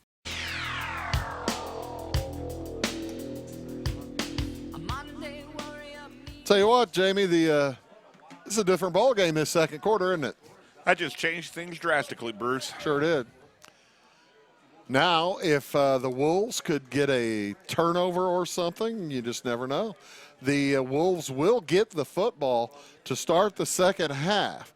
And with 2:27 to go here in the first half, if they can keep Red Hill from scoring, that'd be a nice way to go into that second half, an opportunity to get something going. You go into halftime just down 13, and it's a whole different mindset, Bruce. Well, exactly right, especially after having given up that long touchdown run. Nice Ball kick, is, kept it away from more. Yeah, and I guess, did he step out of bounds? I think he must have stepped out of bounds. Or the ball went out of bounds, but inside the 20-yard line. So really outstanding coverage by the Wolves. That ball's picked up by Jared Henry. So first down for Red Hill inside their own 20-yard line. So big opportunity here for the Wolves. Only 1 second went off the clock. He must have been standing out of bounds whenever he touched the ball. And we were kind of blocked from that view. I don't know if he was standing on the line or if he went down to get it and his knee touched. That's a possibility. That's a possibility. Because it didn't appear from here that he was far enough to be on the sideline. No. 20-7. Red Hill leads with the football. 1st and 10 inside their own 20-yard line, about the 18-yard line. Pitch goes to the left side to Drew Moore. He's got 10 yards. He's got 15. And he's going to be out across the 30 to about the 35-yard line. And I tell you what, he gets ahead of steam. That is tough to stop. 38. You're doing math, aren't you? Oh. 17 yards. Yeah, but I'm trying to – that's just – he needed 3 more is what I was trying to Oh, you're trying to get to him 100? I was trying to You're figure looking, if he got I to see what you're 100 or doing. not. You're trying to make your math easy, aren't Yeah. you? Yeah, I see. You know, it's a good thing you're a teacher. Special 20 ed, to 7. Special ed. 20-7 in favor of Red Hill. 1st and 10 at their own 35. Handoff again. This time again he's rolling. This time it's Gaither, and he's going to be out near midfield. So what started out with terrible field position on runs of 17 and 15 yards has turned out to be a pretty good way to finish the half here for Red Hill. They have all 3 timeouts remaining. Got upfield quick. Yeah. Haven't had to burn a timeout yet when the clock stops after each play if you're getting a first down on each carry. Another score update. Fairfield's up 38-6 on Johnston City in the second. Wow. Wishbone backfield behind Drake Allen. He hands it. They get across midfield. Nice open field tackle by Pierce as he brings down Gannon Gaither. Gaither, a junior. Pierce, a senior for Flora. Red Hill taking their time. I'm kind of surprised by this, to tell you the truth. Especially as well as they're running it. But they, I guess they don't throw very much, so that might be why they're just burning clock. And you figure they're happy to go into the locker room up by 13. Hand off to Moore. He bounces through traffic, breaks tackles. He's got another first down, and he's going to be brought down inside the 40 at about the 37-yard line. Now maybe you got to expect them to start burning clock or burning timeouts. I'm really kind of confused by the end of this half. Billy Gray, the head coach of the Red Hill Salukis. There's a timeout. You figured it was coming. So with 57 seconds to go in the first half, Red Hill takes a timeout. We'll take one as well. We'll be back after these messages. It is all things new at Zimdar's Heating, Air Conditioning, and Appliance Repair. We have a new line of heating and cooling equipment and new technicians. Our new equipment line offers 24 months free financing and excellent warranty coverage. Our experienced service technicians can provide you with quality service and repairs on all brands of HVAC equipment. Zimdar's has been serving Clay County and the surrounding areas for over 23 years. The employees of Zimdar's are here to help, so call local and call Zimdar's. Welcome to the world of custom embroidery. Shirt Tails is here to service all of your embroidery and screen printing needs. From ball caps to teddy bears, we have it all. All custom made for your business or personal needs. We also sell Green Mountain grills and all the necessary products for your backyard barbecue. Call us today at 662-2451 or stop by 134 West North Avenue in Flora or visit us online at shirt-tails.net.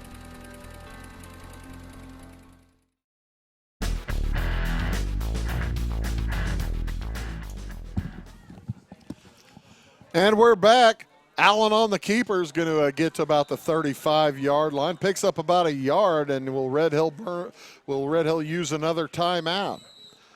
45 seconds. The clock has continued to run. Red Hill will take their second timeout of the first half. And with 45 seconds to go, I'll tell you what, let's do. Let's just keep it right here. If Aaron Cummins back in the down in the truck has any replay or something that's good right now, by all means use it. How about, what do you say, Aaron? We're watching the TV just like everybody else. That's a lot of fun. I hope folks are enjoying. You are watching Flora Wolves football on Wabash Catch TV. We'll have the Wolves 3-time, and there's a replay. That was a dandy run there by Drew Moore on that replay. He's been strong all night, Jamie. I was enjoying watching you try to talk while putting on your jacket. Wasn't that something? I tell you what, I'm going to have to close the windows sometime. It's beginning to get a little cool up here. I like it. It's August, and it's like this, isn't it something? Allen had a man out there to throw to and decides to cut it and run. He's going to pick up about 4, maybe 5 yards.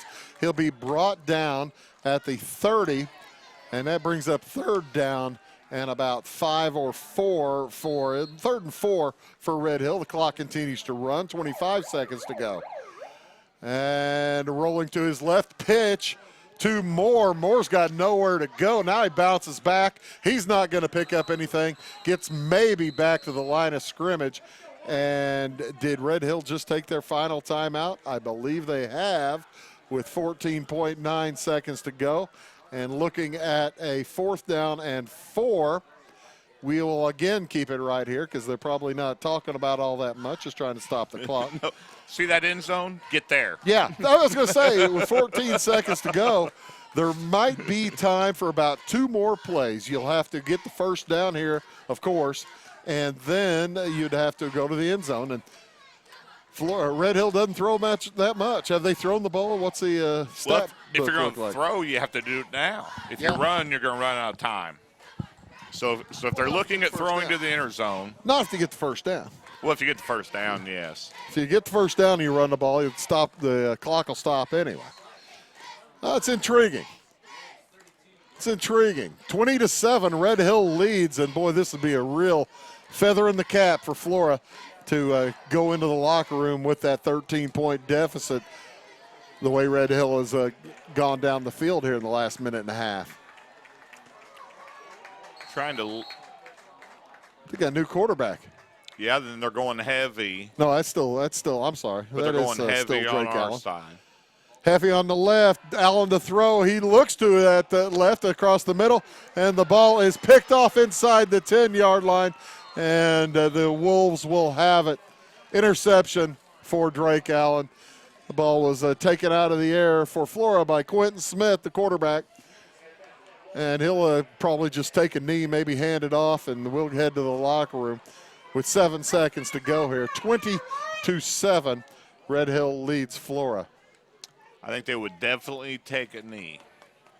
And actually, after that first quarter and the way Red Hill was rolling, you've got to figure that Flora's going to be pretty happy going into the locker room down 13. They got to be feeling a lot better, Bruce. You know, they had the opportunity. They had another touchdown called back. So it could be, goodness me. Yeah, they're going to be feeling a lot better than they were. There's a lot of positives to take away from A that lot of second positives. quarter. There's the end of the first half as they snap it and go. So after 1 half of play here on Wabash Catch TV, it is the Red Hill Salukis leading the Flora Wolves 20-7. We'll take a short break and have all kinds of halftime stats and activities for you when we return. You are watching Wabash Catch TV. Bruce Dickey here along with Jamie Hodges and a cast of thousands. We'll talk about all those folks as well. Back after these.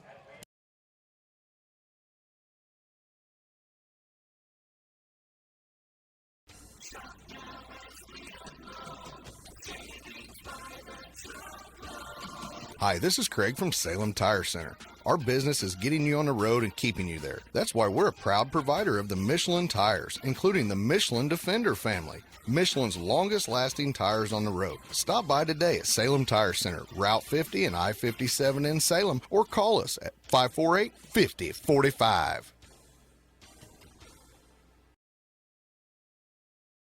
Commitment. At Salem Rural King, commitment is serving your community the way we would want to be served. Commitment is a newly renovated store with more hard-to-find items for the whole family. Commitment is knowing that when you shop at Rural King, you'll find everything you need in one stop. Farm, home, sporting, automotive, clothing, and much more. Come on over to Salem Rural King and experience our commitment for yourself. 1410 West Whitaker in Salem. When you want an honest deal and hometown service without the runaround, go to Lamont Chevrolet Chrysler in Fairfield. Let Gabe McGahey, Sheldon Bunning, Jeff Black, Dennis Downs, Matthew Rogers, or Caleb Dunn score the best deal for you on your next new or pre-owned vehicle. parts and service departments with factory-trained technicians, and express lane and state-of-the-art tire and alignment technology. Le Mans always inspects your battery, antifreeze wipers, and tires for free. We want you prepared for the open road ahead. Open 24/7 at lemansonline.com. You'll like the way we do business. At Rollinson's in Salem, we take pride in offering American-made appliances by Whirlpool, Maytag, Amana, and KitchenAid, plus we service everything we sell. Shop our showroom of cabinetry and countertops. Not sleeping well on your current mattress? Hurry on over and see what Serta quality is like. Our flooring stands alone in selection and price, bringing you Mohawk brands that you know and trust. Stop in today and let us help you get the best results for every room in your house. Life is made up of moments. We care about those moments as much as you do. We are Modern Woodmen, a fraternal financial services organization, member-owned, not stockholder-run. Since 1883, we've supported families, strengthened communities, and helped people reach their financial goals. From protection to saving to retirement planning, let us help you plan for those special moments in your life. For career opportunities or financial planning, call me, Justin Harness, your local Modern Woodman representative. Are you going out of town for a vacation or a weekend getaway? What are you going to do with your dog? That's easy. There's Jaggers Doggy Daycare in Mount Vernon. Jaggers Doggy Daycare is your one-stop shop for overnight dog boarding, doggy daycare, as well as dog grooming and obedience dog training. It's your dog's home away from home, and they will thrive, and they'll get one-on-one attention by a great staff. More information is available on the web at jaggersdoggydaycare.com. Jaggers Doggy Daycare, 414 Main Street in Mount Vernon. Napa know-how. At Flora Auto Parts, you can count on the Napa know-how experts to have the solutions to keep you running on the road or in the field. More than just your car, your locally owned Napa store carries a large inventory of parts for farms, heavy trucks, and just about everything that moves. Experienced counter people understand your needs and are ready to help with the perfect part at a great value. That's Napa know-how at Flora Auto Parts.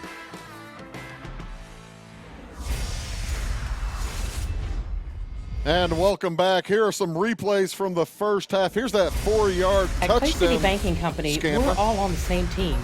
Yeah, there he is. That was the touchdown from Gannon Gaither. And here's that nice kickoff return that we saw in the first half, Jamie, from, I believe that was Daniel Lewis. Yeah, Daniel Lewis making the nice cut as he gets up to the 40-yard line before being dropped. Did a nice job. I confused you. Yes, you did. Gaither got the extra point. Now there's the handoff and fumble. That's the fumble on the play where Josh Henry dropped the ball and it was recovered by Andrew Pierce, the only turnover of the game so far. As Pierce picked it up for Flora, picked up a few yards. And here is the Flora. I believe this is the Flora touchdown, isn't it? Yeah, from Pierce. As Pierce will, no, this is the extra point. Pierce runs it in. No, this is the touchdown. Yeah, that's where Pierce ran it in from about 3 or 4 yards and picked it up the touchdown. They kicked the extra point to get us in the 20-7 spot we are right now. Here's another offensive play this is the late in the half where Red Hill was trying to throw it across the middle. The interception right at the 6-yard line or so. I guess there were 2 turnovers, weren't there?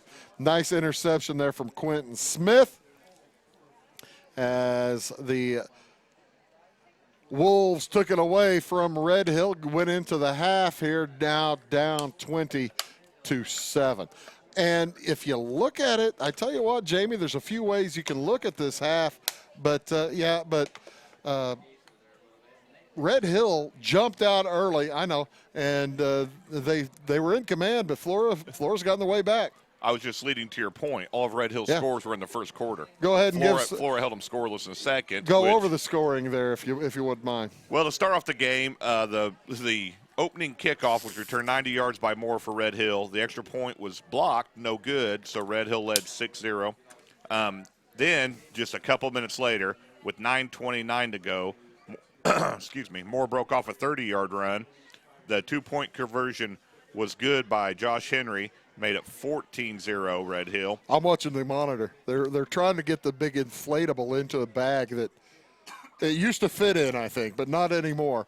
Got some moisture on it? I guess. I don't know.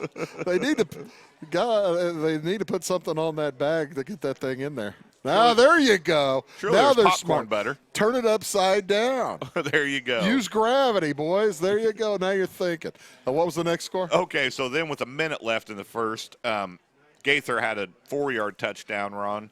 The 2-point conversion was stopped, so it was 20-0 Red Hill, and looked all bleak and gloom. It looked terrible. It looked like Red Hill was going to run away with it. But then in the second quarter, Flora held Red Hill scoreless, and Pierce had that 3-yard touchdown run, and then Pierce had the extra point, which was good. And so at halftime, our score was 20-7. Red Hill leads Flora. Look at that. I have track marks. Awesome. A little bit of rust on my coat, ladies and gentlemen, right where it looks like I've been Another doing bright bad spot things. for Flora is Quentin Smith has 60 yards passing. He's having a fine ball game. He's 8 completions, 5 incomplete. So we do have some scores from around the area. At the half, Cesar-Valier leads Carmi 8-0.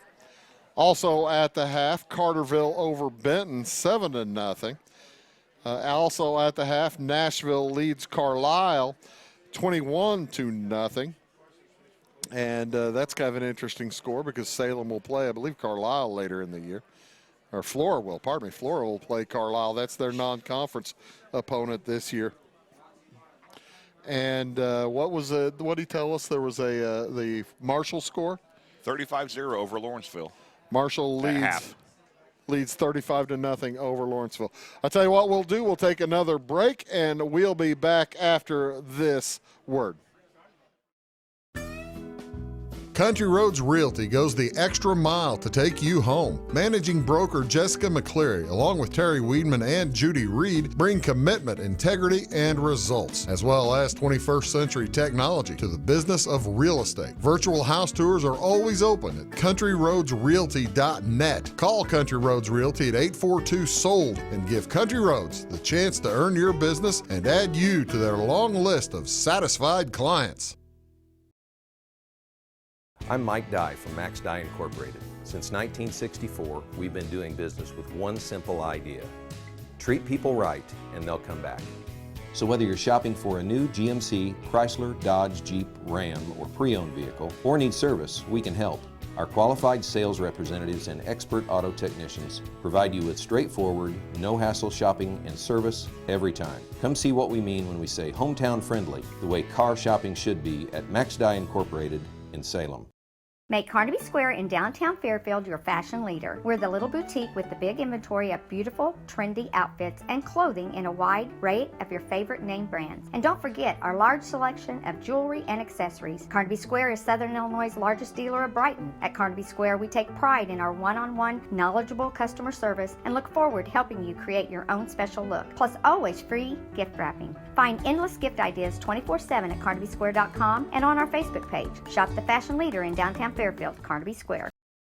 Briscoe Surplus Sales on the northeast edge of Flora is your one-stop do-it-all shop. Looking for rugged boots and footwear from great brands like Lacrosse, Rocky, and Carolina? They're there. How about top-notch small engine parts and service? Briscoe Surplus Sales has it. Whether you're wiring your switches or switching your wiring, Briscoe Surplus Sales has the solution and the know-how to help you get the job done right the first time. Briscoe Surplus Sales, your one-stop do-it-all shop. For over 43 years, Bandy's Pharmacy has been your locally owned prescription for better health. With locations in Salem, Centralia, Mount Vernon, and Irvington, our fast, friendly, and professional pharmacists will take the time to explain your medications and give you the peace of mind that you deserve. Bandy's is also the area's largest provider of quality medical equipment solutions. And with a huge selection of medical uniforms and supplies, Bandy's Pharmacy and Medical Equipment truly is your prescription for better health. It won't always be new. It won't always be clean. It won't always be flawless. But it'll always be yours. So how do you know it'll be protected? To solve the big challenges of tomorrow, take simple steps today. At Country Financial, when you're ready to start, we're ready to help. With auto insurance. See me, Alex Atwood in Sisney, for your insurance and financial needs. At Back & Body Works Chiropractic, we help you feel better naturally. Our naturopathic treatments are for the whole family, from newborns to the elderly. We offer auriculotherapy for smoking cessation and appetite control. We use acupuncture to improve health and well-being in the mind and body. Our high-quality supplements are made from organic, whole foods and herbs for adults and children. We also offer exercise classes for women of every age, size, and fitness level. We are conveniently located at 101 South Main Street on the square in Louisville. Call my mommy. Have heavy rains done a number to your driveway and walkway? Call the Driveway Doctor, Jeremy Carter at Carter Trucking in Fairfield. The Driveway Doctor will make a house call, determine the pothole prognosis, and cure your ailing driveway and walkway. Carter Trucking prescribes riprap, sand, pea gravel, white rock, river rock, decorative rock, mulch, and more. Need dirt, grain, or even equipment hauled? Just call 842-2022 for delivery in Clay and surrounding counties. From Carter Trucking on Williamson Drive in Fairfield. Dan's Electric in Flora, Fairfield, and Noble is always ready to help you, whether the days and nights are frosty and cold or hot and humid. As a supplier and servicer of all major HVAC brands, Dan's experienced and licensed technicians are ready to get to work for you. Take care of your interior comfort with affordable heating, cooling, electrical, geothermal, and generator systems with reliable customer service from Dan's Electric. Residents of the Clay County and surrounding area have relied on Clay County State Bank for sound professional service for over 100 years. With convenient lobby and drive-up hours, we are ready to serve you Monday through Saturday. We appreciate all who bank with us, and we look forward to the opportunity of working with anyone who is looking for a community bank to help with their financial needs. Give us a call at 665-3314, visit us online, or stop by and see us on the square in Louisville to experience our friendly personal service. Are you looking to start a DIY project or new home construction? Come see us at Zinc Building Center. We can help with interior, exterior, and commercial doors. Need some new siding? Whether it be vinyl, stone, or cedar shake, we can help.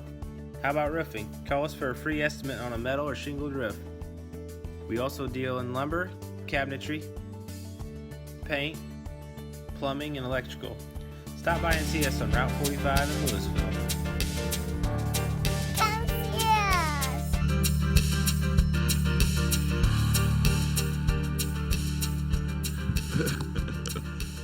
And welcome back here to Flora High School football field. The Flora Wolves trail the Red Hill Salukis here at the half by a score of 20-7. But I tell you what, Jamie Hodges, Bruce Dickey here, by the way. Jamie Hodges over there also on a microphone. Down in the truck directing the show tonight, it is Don Ross. Also, Assistant Director Bill Holman. Aaron Cummins working the replay machine, doing a great job. And on the cameras, Chris Schulte up top. Madison Harmon to the east, and Maggie Fender to the left side, or the west, as both teams are back out. The Wolves are ready to go. Salukis not quite yet. Wolves get the ball the thing is, they're gonna put another 3 minutes on the clock. I got to tell you, Jamie. I knew a rant was coming. I got to tell you, Jamie, you mentioned it earlier in the broadcast, how you think that the coming out to the field late. Now, I don't know if you were serious or not. I was a little serious. A little serious. You got to get out onto the field and be ready to go. And Red Hill was on the field, ready to receive the kick, and Flora, for about a minute or two, was stuck in the inflatable. Hey, Jerry Worth. Bruce Dickey. Bruce is just yelling at random people. Walking through, he doesn't care. He just starts yelling. How you doing, big man? We're doing a broadcast. Bruce is making friends. Hey, I've wrestled him. I wrestled Jerry like 5 or 10 times, man. That guy. Last year? No. Me and that guy have touched guts together, buddy. This is not HBO, you can't go Bruce. on, can This you? is not HBO. Although Wabash has HBO. Yes, they do. Exactly right. No, what I was saying, you got to get out and you got to be ready to go. And, the Wolves are ready now, but there's 3 more minutes. They run the 15 minutes, and then you get an extra 3 for stretching. They were already out. Look at that gorgeous moon. Oh, my. We've lost it. The skies have cleared. Look at it. It's sharp. Look at that. Glad I got to do a game with you, Bruce. Huh? Glad I got to do a game with you. You're going to say something. Interrupt. Well, I was going to say in the first quarter, in all honesty, it looked like this game could very well be over. It was 20-0. Red Hills doing whatever they wanted. All of a sudden, Flora turns around the second quarter. They're going to receive the ball first to start the second half. It's 20-7. We've got a ball game. Flora picked up a couple of turnovers off of Red Hill, and that's one of the surprising things to me, Jamie, is that a team that went 11-1 last year, they usually don't turn a ball over to be that to get there. I need to give one more stat because I know how these ahead. stats are going to go in the second half. I'm going to stop keeping track and all that. Yeah. But Moore has 108 yards I'm shocked at half. you haven't yet. No, Moore has 108 yards at half. Wow. Red Hill has 161 rushing yards, 4 passing yards to half. Flora has 60 passing yards, but only 15 rushing yards. So they obviously have to even that out a little bit here in the second half. Folks, here is now another. I'm putting that sheet up. I'm never keeping score. I'll give you another update here with a couple of minutes or a minute and a half to go until the start of the second half. In Colorado, in the second inning, you'll love this. Tyler O'Neill with a home run to left, right? Then they didn't pitch to Carp, did they? Huh? Go ahead. I'll wait till you hear this. Jed Jerko then scored on a passed ball. Nice. And then Colton Wong was on. Miles Michaelis, home run. Oh, my. The Lizard King. The Lizard King with another home run. He's got 2 now. Cards are hot. Cards are hot. They lead 4-0 in the bottom of the second inning, as we'll keep you posted throughout the course of the season, all season long, because, well, Jamie and I are both tremendous Cardinal fans. Huge Cardinal fans. And we thought our year was over about June. That's exactly right. I'm glad to see that they're back. I'm certainly glad to see that they're back. Red Hill's out on the field. They are ready to kick it away. Flora is out on the field. They are ready to receive the kick. Back deep, Sean Wilson for the Wolves. And it will be Drew Moore kicking it off for the Red Hill Salukis. Here we go. The Salukis lead by 13, 20-7. And that's a good kick. It is going to be grabbed at about the 23-yard line. That'll be Daniel Lewis. Lewis comes straight up the gut. He's going to be dropped at about the 30, call it the 35. But a pretty solid return there for Daniel Lewis. That's a nice catch. It looked like it was going to go over his head at one point. So the Salukis will defend. The Wolves will open up here in the second half on their own 35-yard line. First down and 10. Fine first half for Quentin Smith. Well, he'd like to keep it going. Yeah, he had 60 yards passing. Good percentage of completes versus incompletes.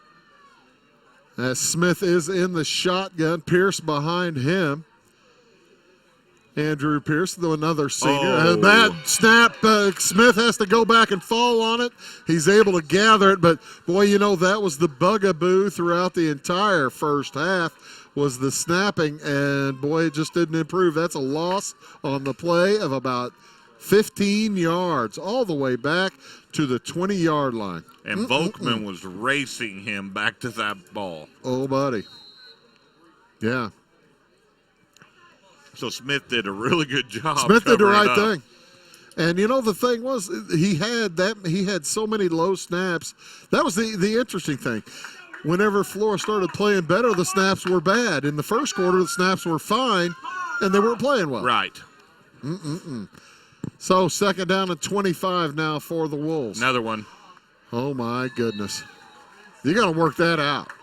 That's just that's where they should have been in the locker room, but snapping it over and over and over. Well, we talked about it off air during halftime, Bruce. Red Hill keeps piling those guys on that line, bringing those linebackers up close, and I wonder if it's not making the center just a little gunny. Just a little gunny, and once you get those yips at center, it's you would know. I mean, you had a son who played center. I played center. And he got the yips, yeah. Lost a 3 on that one. Smith with nobody in the backfield with him this time. He will go back to throw, lobs it off the left side. It's incomplete, intended there for Pierce. Had the blockers set up in front of him, but the incompletion did not give him the opportunity. So 4th and tremendously long. Boy, oh boy, what a shame. The Wolves unable to get anything going with this first possession of the second half. You know, Coach Tackett wanted to have something good happen here, and it just did not. Well, it was a good opportunity to turn the momentum around. So a flag on the, I think some movement in the backfield as the kick bounces across midfield. Moore lets it fall, but that'll be an illegal motion, I believe, against the Flora Wolves. False start. And it was the nicest punt we'd seen all night, too. Yeah, line of scrimmage was about 15, so that's about a 38-yard kick. But it's coming high. You got to figure Red Hill will make them do it again. Well, yeah. All kinds of opportunities, get through the line, block one. The way the snaps have went. Yeah. Moore will scoot up a little bit. He'll scoot up to the 45. Andrew Conrad says, doggone it, fellas. I got the full leg into that one. That's exactly what he said. You know that's what he said. So 4th down and 33. Boy, this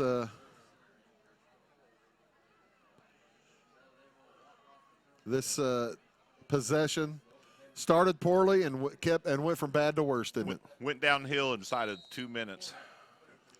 10-10 remaining here in this. Hate to see that. Third quarter.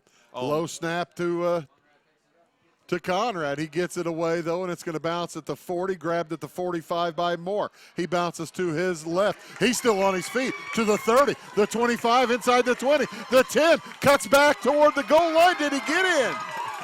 He did. Touchdown, Red Hill. Another return touchdown for Cody Moore, this time a 45-yard punt return for Cody Moore. I know you want me to write that stuff down. I was trying to watch it again. Well, that's the thing. I suspect we've got a pretty solid replay of that. 9:52 to go here in the third quarter. And Drew Moore with 2 touchdowns on returns. Boy, special teams, the bugaboo tonight for Flora. Makes it 26-7. And they will go for 2. They tried to kick the first one. And since then, they have gone for 2 on each score. Moore made some moves that time. Yeah, he made some really nice moves. Cut back against the grain, did a great job. They hand it to Moore. He bounces through traffic. Did he get in? No indication from the officials. He did not. So, with 9:52 to go here in the third quarter, the score remains 26-7 in favor of Red Hill. We'll be back after this word. There's the replay.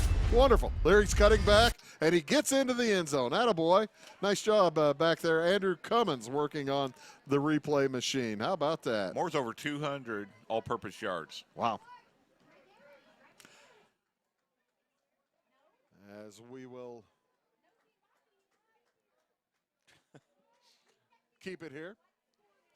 Hey, Bruce. Hey, what? Let's keep It is all things new at Zimdar's Heating, Air Conditioning, and Appliance Repair. We have a new line of heating and cooling equipment and new technicians. Our new equipment line offers 24 months free financing and excellent warranty coverage. Our experienced service technicians can provide you with quality service and repairs on all brands of HVAC equipment. Zimdar's has been serving Clay County and the surrounding areas for over 23 years. The employees of Zimdar's are here to help, so call local and call Zimdar's. And welcome back here to Flora as the Red Hill Salukis lead the Flora Wolves by a score of 26-7. 9:52 to go here in the third quarter. No, I'm looking at the scoreboard and I've got the moon over there, hey, but it's the monitor. reflection. Hey, it's a reflection from that one. You've got a monitor right next to I you. know it, but I was looking at it's the craziest thing. That's what you get when you get a brand new scoreboard with clean windows. Moore kicks it away. It is going to be grabbed down on the 25-yard line by Flora Lewis, and he's going to get out to about the 36, 37-yard line. Not a bad place to start for the Wolves. They just have to get that. Thing is, they need to go to the sideline and needed Quentin Smith to work with his center and just get that snap figured out. Yeah, and they're going to have to – the passing game's what's working. The problem is Red Hill knows that also. I was trying to catch the center's number. I think it's Peyton Blanchette. Peyton is a guard. No, a center is now a Gunnar Tillery. He's a senior. He's a big boy, 285-pounder. Looks big. As Smith calls it, hands it off. No, he keeps it, and he's going to be driven backwards. What a huge play by big Austin Phipps. He's listed at 6 feet, 270. I don't know about that. He looks a bit bigger than 270, doesn't he? Yeah, and he blew it quick. He got to that line quick. He really did. And that really bugged up the works in the backfield there for the Flora Wolves. Flora with a great second quarter, but this third quarter has started out poorly for the Wolves. Well, you're starting to see why Red Hill did so well last year. Yeah. Well, they're taking advantage of every opportunity, that's for sure.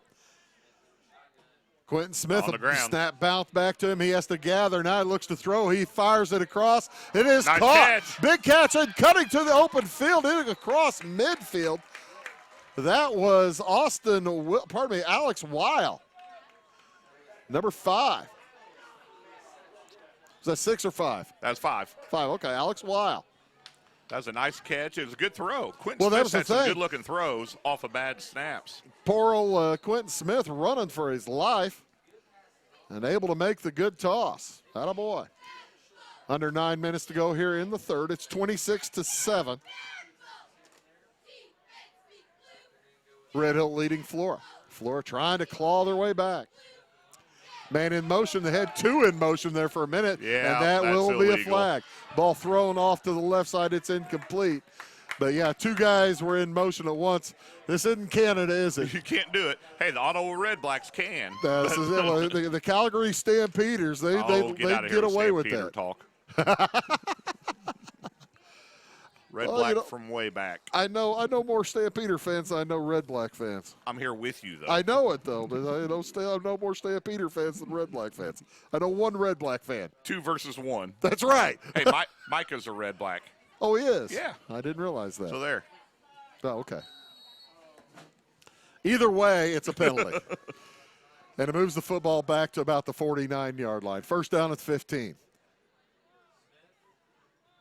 Smith in the shotgun, gathers, throws it off the left side. It is caught. Nice catch out there by Cole Young. He'll bounce. He stays inbound. He'll pick up back to the original line of scrimmage at about the 44-yard line. Make it the 43, picked up 6 on the play. Cole Young's had a nice game. Cole Young has looked really good tonight, hasn't he? He's made several good catches. And 5'11", 170-pound freshman. He's worked well after he's caught the ball. Yeah. It's been the impressive part. Yeah, has done nice. Under 8 minutes to go here in the third quarter. 2 men split out wide to the right, 1 to the left. And a wing back on the right. Good snap gathered by Smith. Lobs it off to the right side, intended for Pierce, but just past his outstretched fingertips. And, you know, he's used that lob well tonight a few times, Quentin Smith has. But I don't think that play called for it, Jamie. No, and there's a lot of, even if Pierce had caught that, it wasn't going to turn into anything. Well, he needed to get the ball a little bit quicker, I Yeah. think. It would have worked out for him better. Fairfield's up 52-6. 52-6, so a running clock in Fairfield against over Johnston City. A lot of teams probably coming out of the half now. 1 man split out wide to the right. That's Weil. Back to throw is Smith. Throws it to his right. It is caught by, he dropped it. Bounced the ground. He went to his knees to gather, but could not get it. Tremendous job by Smith to get rid of it. So that'll bring up a 4th down and 9 inside Red Hill territory. Coach Tackett looks like he's going to go ahead and punt it away. If it was closer, I bet you he'd have tried for it. But at 9 yards, Jamie, it's just tough.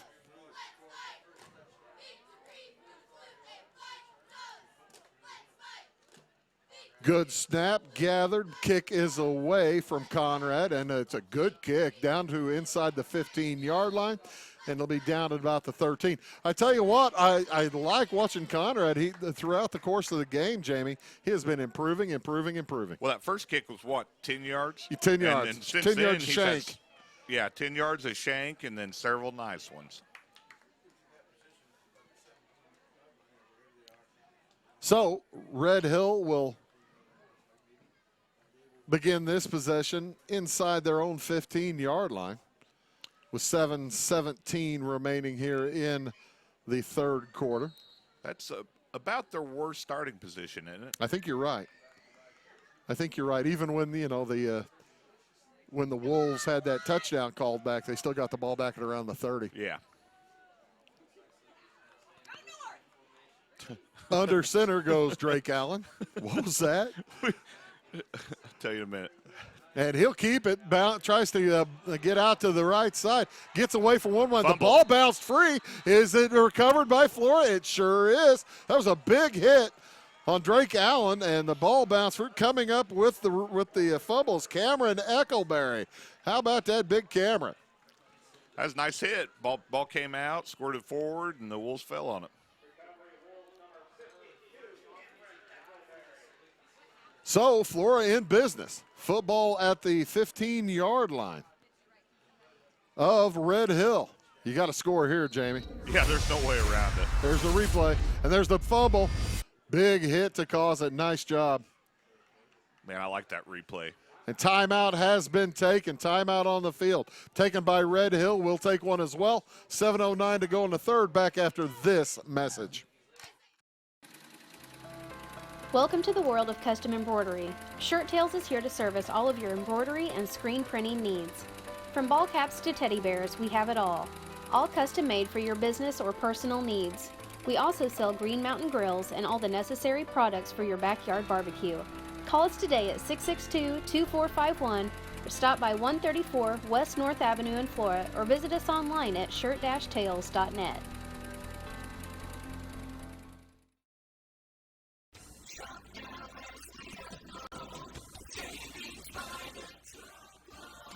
Hi, this is Craig from Salem Tire Center. Our business is getting you on the road and keeping you there. That's why we're a proud provider of the Michelin tires, including the Michelin Defender family, Michelin's longest lasting tires on the road. Stop by today at Salem Tire Center, Route 50 and I-57 in Salem, or call us at 548-5045. So Flora has it, first and 10 at the 15. Bad snap. Smith picks it up, however. He's still on his feet. He's inside the 10, and he's going to get pushed out of bounds right around the 10-yard line. That was making something out of nothing there for Quentin Smith. He's done that several times tonight. He's doing a good job picking them up and trying to get yardage, positive yardage. Flora goes into a hurry up, no huddle. They're going to try to catch Red Hill off guard. There's an injury. Drew Moore slow to get up, and he is going to limp off. I believe I'd get him out of there. He has been coming out on defense most of the time. And he will head to the sideline. He'll be replaced in the Red Hill lineup. I don't have a 95. Yeah, do you have a 95? Ramsaran. Ty Ramsaran. Yeah, Ty Ramsaran. Car Ramrod. 26-7. Red Hill with the lead. Gain of 9 on that play. He got all the way to the 5-yard line. Yeah, he ran it well to the outside. So, big opportunity here for the Wolves. Smith by himself takes the snap. Good one. Throws it across the middle. It's nice caught catch by Conrad. He's going to have the first down, but he's going to be right around the 3-yard line. Oh, make it the 1-yard line, yeah. I was looking at the field as opposed to the TV. That camera down there on the goal line, outstanding work by, that's Maggie on that one. Doing a fine job. The tip of the football's on the goal line. Wow. That's a great catch, better tackle. Yep. So Flora, first and goal at the 1. Wait a minute. No, it's on the 5. What? It's on the 5. I thought he was inside the 5, like at the 3. I thought it was on the third goal line. 1. So. Okay, I thought it was, yeah, that's a weird spot. Back to throw, and he's in trouble. He's brought down. Oh, goodness. Tackle out there by Gavin Volkman. Exactly what Flora could not afford. Volkman's been in that backfield all night.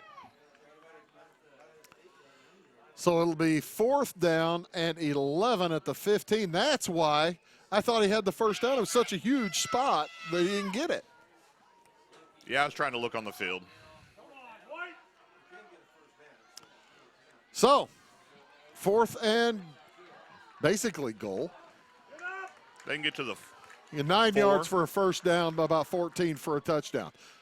And the pass is intended and caught by Pierce. First down. He's inside the 5. First down for Flora. What a huge play by Pearson. He's cramping as he's holding his toe, trying to work it out. But here's the replay. Nice throw by Smith, caught by Pierce, gets inside. Boy, he knew right where that marker was. He went Jamie? right for it. And he's slow to get up, but that appears to be a cramp as they're working that leg. This time of year, you get cramps. And he's been active tonight. He's been He out sure there has. almost every play on both sides. On both sides, yeah, he sure has. He's run the ball. He's caught the ball. And they might give him bananas or something out there to give him potassium. They might. You think they'll give banana on the sideline? I've seen little it. fruit salad. Little fruit. Is that right? You think so? Be nice. Maybe a little bit of what? Just some strawberry. Get some strawberries in the fruit There salad. you That'd be go. all right. You need potassium. That's the thing. You know, have they to. used to give out salt pills all the time. And about probably 1980, they decided that was not a good idea anymore. But didn't say anything. 5:26 to go. Here's the replay again. He's up. Replay from the separate view. Wow. Oh, I like that view. I love it. There's the catch and shove out of bounds. And he's starting to get up, and that's when he says, oh, my. Went back down. Yeah, it was that left leg said, oh, I'm going to cramp right here. I'm going to stay right here. 2 shots of on the play. I figured the replay didn't work that way. Aaron is a genius. That's the kind of quality you get, Bruce. That's exactly right. That's exactly the kind of quality you get with Wabash Catch TV. Aaron Cummins on the replay machine. Don Ross, the director. Bill Holman helping out in the booth, in the van, in the truck. Somewhere. Of course, Chris Schulte upstairs. Madison Harmon and Maggie Fender on the cameras. All right, under center, first and goal. You don't see him under center very much. Quarterback sneak. Is he in? Touchdown! Flora on the 3-yard quarterback sneak by Quentin Smith. 5:09 to go here in the third. It's 26-13. It's a ball game, kids. 26-13. Red Hill by 13, and you got to go for 2, don't you? I don't see where. Here's the replay on the touchdown. Smith will go over his left guard, and we'll have a view right down the line. There's Smith. He's in. What a shot. That was wonderful on that replay. They're going to go for 1. Well, you have Pierce able to kick it to next week. Oh, it's a bad snap. Pierce picks it up, and he's going to be brought down. Well, yeah, bad snap has been affecting them all night long, and it affects them again. So, with 5:09 to go here in the third. It is Red Hill 26, Flora 13. We'll be back after this. Commitment. At Salem Rural King, Commitment is serving your community the way we would want to be served. Commitment is a newly renovated store with more hard-to-find items for the whole family. Commitment is knowing that when you shop at Rural King, you'll find everything you need in one stop. Farm, home, sporting, automotive, clothing, and much more. Come on over to Salem Rural King and experience our commitment for yourself. 1410 West Whitaker in Salem.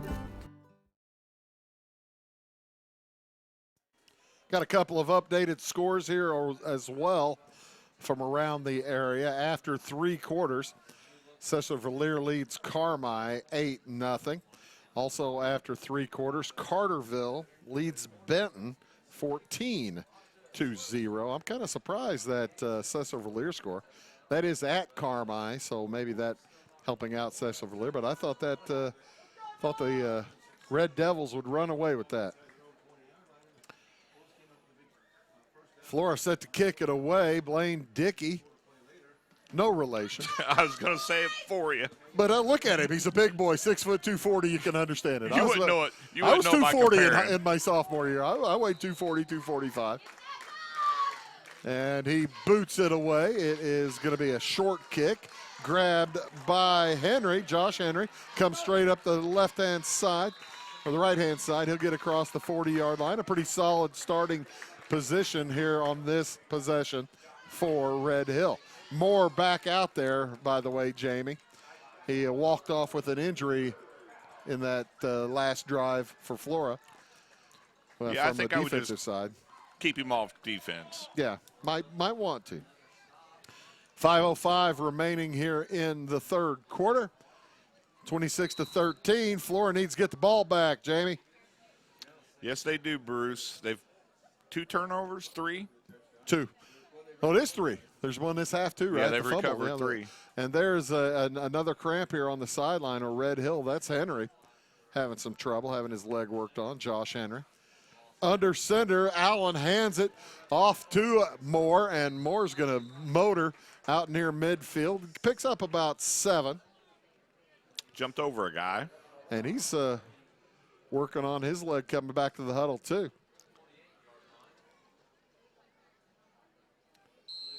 Ram Saran bringing in the play. They were heading off, bringing in the play this time, I believe, was Casey Jones. Check that. Dalton Ulrich back into the ballgame. Also Nathan Worth. 4.5 to go here in the third. 2nd down and 4. Handoff straight up the gut. Boy, that, I tell you what, that fullback is just so close to the quarterback. That play starts in a hurry, and they get the first down. Yeah, they get 4 yards, but before Flora couldn't really react. Before you even look, yeah. It's very fast. And they will move the chains. Haven't had to bring out the chains yet tonight. Josh Henry now back into the ball game for Red Hill.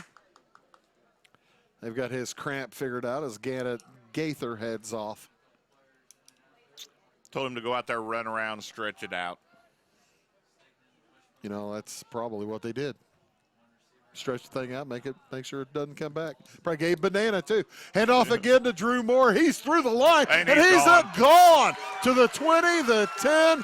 Touchdown, Drew Moore from a 48-yard line, a 48-yard touchdown scamper. Drew Moore got through that line, through the linebacker, and you knew he was gone. He just turned on the jets, Jamie. A different speed. Wow. That bumps the score up to 32-13 in favor of the Salukis. Here's the replay on the touchdown. Look at him go break that tackle. He hits that second gear. And he broke that tackle, and he was through. How about that? His 4th touchdown of the night. Wow. Stick around after the game. We'll have all the highlights of the game for you before we sign off. They're going to go for 2 on the extra point attempt. Back into the wishbone, double tied in. Back to throw is wide open. Drake. He's got a man, and it is caught. The try for a point is good. So with 3:51 to go here in the third quarter. It's 34-13, Red Hill over Flora. We'll be back after this. When you want an honest deal and hometown service without the runaround, go to Lamont Chevrolet Chrysler in Fairfield. Let Gabe McGahey, Sheldon Bunning, Jeff Black, Dennis Downs, Matthew Rogers, or Caleb Dunn score the best deal for you on your next new or pre-owned vehicle. Parts and service departments with factory-trained technicians and express lane and state-of-the-art tire and alignment technology. Lamont's always inspects your battery, antifreeze, wipers, and tires for free. We want you prepared for the open road ahead. Open 24/7 at LaMonsOnline.com. You'll like the way we do business. At Rollinson's in Salem, we take pride in offering American-made appliances by Whirlpool, Maytag, Amana, and KitchenAid. Plus, we service everything we sell. Shop our showroom of cabinetry and countertops. Not sleeping well on your current mattress? Hurry on over and see what Serta quality is like. Our flooring stands alone in selection and price, bringing you Mohawk brands that you know and trust. Stop in today and let us help you get the best results for every room in your house.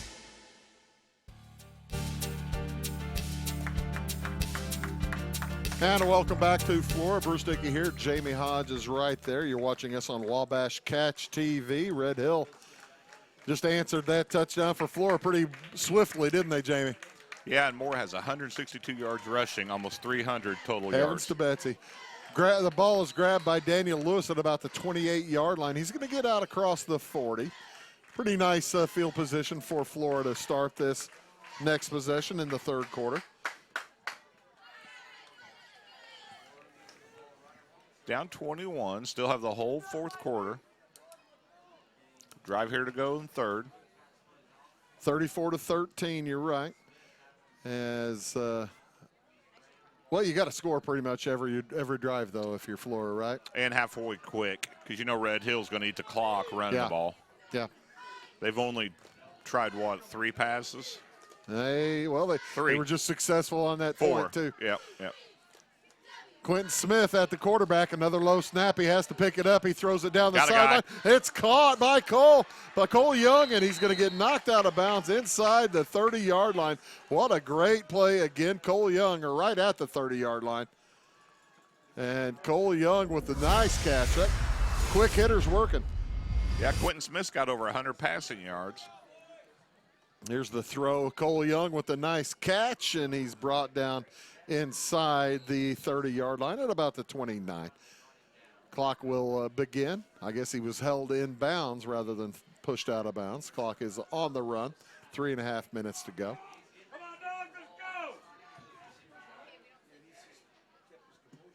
As the Flora Wolves get to the line of scrimmage, they got trips right. 2 backs on the left. Man in motion is Young. Back to throw again is Smith. He's got his man. It's incomplete. Intended for Alex Weil, well defended by Steven Adamson, number 59. That'll bring up a 2nd down and 10. Stops the clock with 3:12 to go here in the third. Yeah, he was well covered. Well covered. Yeah, had he caught that ball, there wasn't a whole lot he was going to be able to do with it. He actually did a good job keeping the Red Hill defender from catching it. Pretty much did. As coming back into the ball game, Daniel Lewis bringing the play in from the sideline. He'll head out, be the wide out on the left side. Trips again to the right. Lewis off to the left. Pierce is in the backfield with Smith. They hand it to Pierce, straight up the gut. He's got a hole. He's still on his feet. He's still on his feet. And he spun nicely, and he's going to be dropped at about the 15-yard line. Picked up an extra 5 yards. Red Hill thought they had him down, put his hand down. That's fine. You're still up then. Yeah, he done a good job to keep going and stay on his feet. And like you said, the Red Hill defense kind of gave up for a second. Yeah, he had him tackled. He gets back to the huddle, and he's getting the glad hand from his teammates. They appreciate that kind of run. That was something. Clock on the roll, 34-13 the score. Red Hill on top of Flora, 2:50 to go here in this third quarter. Cole Young in motion to the left. Back to throw, rolling that direction. Wide open guy. Is Smith, and he is brought down. The big boys in there. Andrew Gonier along with, I believe, Cade Benson on the tackle for Red Hill. They were in there on a stunt, looked like to me, Jamie. Yeah, there was a missed block there on the left side. So loss of 10 on the play. That'll bring up a 2nd down and 20.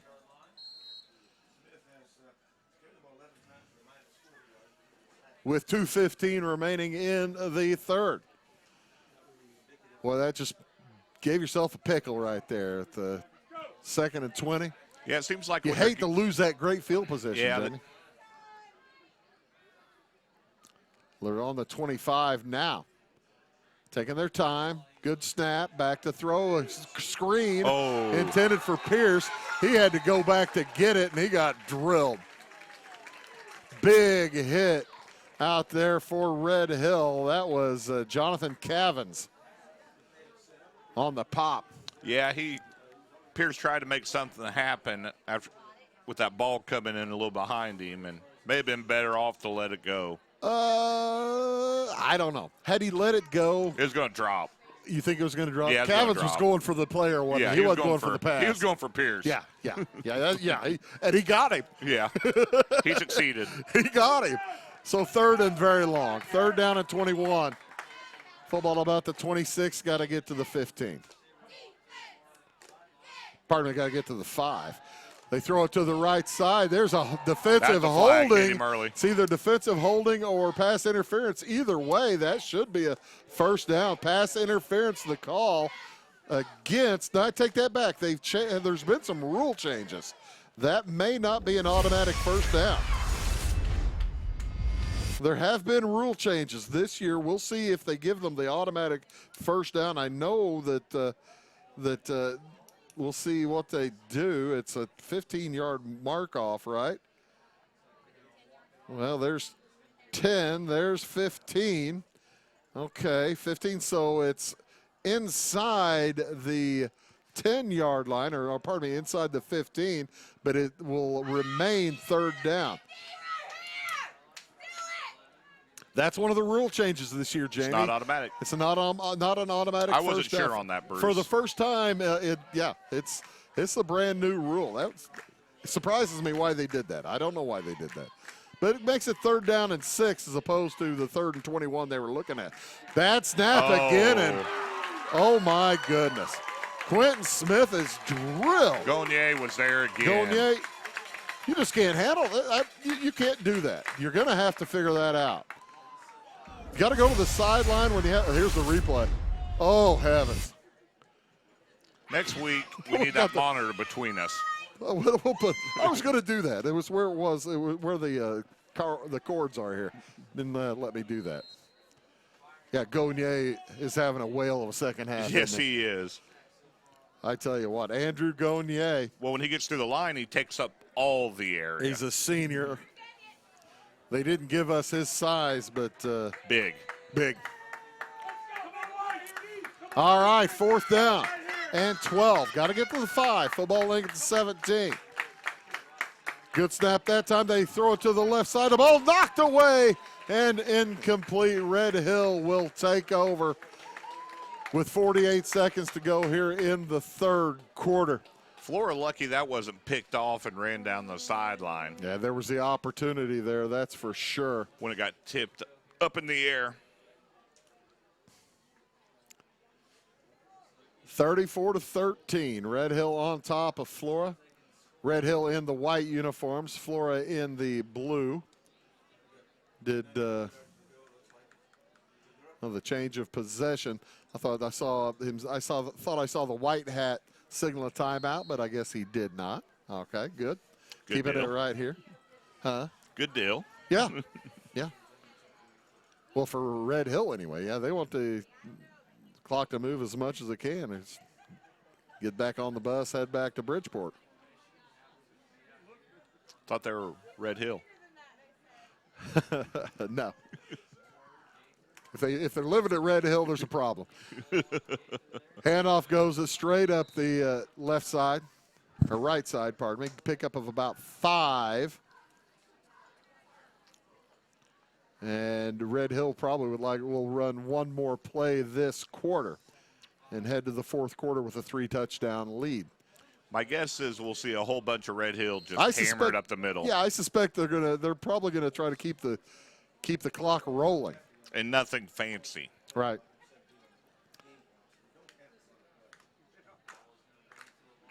Wishbone behind the quarterback, Drake Allen.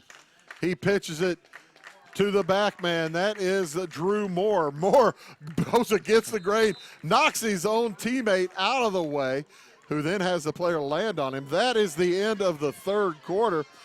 With the score, Red Hill 34, Flora 13. We'll be back after these messages. Life is made up of moments. We care about those moments as much as you do. We are Modern Woodmen, a fraternal financial services organization, member-owned, not stockholder-run. Since 1883, we've supported families, strengthened communities, and helped people reach their financial goals. From protection to saving to retirement planning, let us help you plan for those special moments in your life. For career opportunities or financial planning, call me, Justin Harness, your local Modern Woodmen representative. Are you going out of town for a vacation or a weekend getaway? What are you going to do with your dog? That's easy. There's Jaggers Doggy Daycare in Mount Vernon. Jaggers Doggy Daycare is your one-stop shop for overnight dog boarding, doggy daycare, as well as dog grooming and obedience dog training. It's your dog's home away from home, and they will thrive, and they'll get one-on-one attention by a great staff. More information is available on the web at jaggersdoggydaycare.com. Jaggers Doggy Daycare, 414 Main Street in Mount Vernon. Napa know-how. At Flora Auto Parts, you can count on the Napa know-how experts to have the solutions to keep you running on the road or in the field. More than just your car, your locally owned Napa store carries a large inventory of parts for farms, heavy trucks, and just about everything that moves. Experienced counter people understand your needs and are ready to help with the perfect part at a great value. That's Napa know-how at Flora Auto Parts.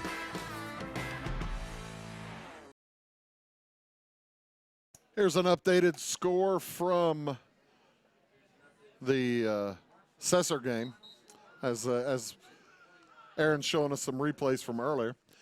From the Cesar game, they lead Carmi 8-0 with a minute and a half to go with the football. So Cesar will move to 1-0 on the season tonight. You had a Fairfield score, didn't you, Jamie? It was a lot to nothing. A lot to not much. 60-6. Is that a final? Probably no, by now, no, isn't it? Well, probably any time now. That was the end of the third, about 12 minutes ago, and they're on running clock. Running clock could do it. So Red Hill with the football, 3rd and 2 at their own 25. Handoff fullback straight up the gut. He's got the first down. I believe that's Volkman. Gavin Volkman. And you're right, Jamie. I think that Red Hill is going to run the clock down to about 5 or 4 seconds between every play and see how much of this fourth quarter they can burn and keep Flora from getting the football. At some point, do you pull more out? No. No, this is a 3-touchdown game. You keep him in there until if you did pull him out, I wouldn't do it until like 3 or 4 minutes to go. And I probably wouldn't do it then. He's a big part of the deal. It is more, the handoff, the quarterback keeper's around the left side. A flag is on the field, but Allen picked up about 8 yards. Clock will be stopped for the flag. That looked like maybe a crack back block coming in. I was getting ready to say one of the linemen was gingerly walking, holding the back of his knee. Yeah. I don't know if it's a crackback or if it was a holding. So 10 yards from the spot of the foul. The foul happened at about the 28-yard line, 29-yard line. That'll move the football back to the 18 or 19.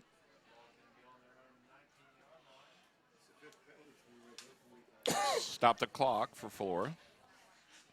And also made it first down in about 20 or 19 yards. So, opportunity here for Flora to get the football back, try to get some scores. You know, with the way the offense that Flora runs, of passing offense, they might have the chance here, Jamie. Can't give up. Get a couple big plays. Handoff to the umpire, fake handoff. Drake Allen throws it intended for Drew Moore. It's through his hands and incomplete. Well, I saw one more pass from Red Hill than I thought we would. I was going to say. We thought they were done throwing the ball. I was pretty confident. Yeah. Stops the clock with 11:09 to go. It'll be second down and 20. Not quite 20. Second down and 19. It's a nice new booth. I love this. They've done a great job at Flora. It's here. very nice. New booth, new bleachers over here on the visitor side. And we appreciate their hospitality. That's for sure. Fumbled snap. Allen is going to be drilled and dragged down. He was lucky to get that football back. Yeah, it looked like Flora had a good opportunity there to maybe get it and run it in, pick it up. 3 turnovers so far tonight. Timeout is taken by Red Hill. We will take one as well with 11 minutes exactly to go. It's Red Hill 34, Flora 13. Back after this. At Clay City Banking Company, we're all on the same team, regardless of zip code.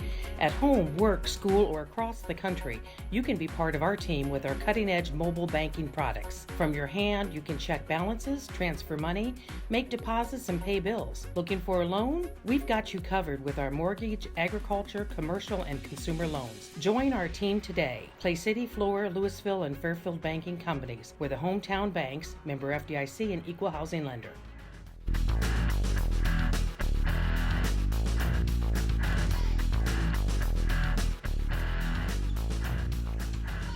Coach Billy Gray went over there and had a word with the officials. I wonder what he was trying to clarify, Jamie. Do you know? Any idea? Maybe supper afterwards? I don't know. No, they were to stop it. Huh? We were to stop somewhere. Here's a replay of that fumbled snap. Yeah, there's Drake Allen picking it up. And, yeah, he was whooped down. Very fortunate to hold on to. Nice job by Cameron Eckelberry to get in on that, along with, I believe that was Grant Johnson. Grant Johnson from the defensive back spot. Now he heads out of the ball game. He'll be replaced by Andrew Pierce. That was a good few minutes there for Grant Johnson. Sack the quarterback. Yes, it was. Get you a TFL. And looks like it might be an encroachment against Flora. It sure is. What happened, the wingback went in motion. Drew him off. Yeah, drew him off. Well, at least this officiating crew is calling that particular play correctly. I have seen it in the past where when the wingback goes in motion, the officials are basically calling it, they go in motion like right before the snap. The officials are calling it a false start or illegal motion, and it's not. Well, the crew's done a very fine job tonight. Yeah, they really have. Good to see professionalism, absolutely. Third down and about, call it about 17. Especially since we don't have it in the booth. Yeah, that's right. Handoff will go to Volkman. He's got a hole. It gets around the corner, and he's going to have the first down. Oh, he drops the ball, but it's covered up. It's covered up by Red Hill.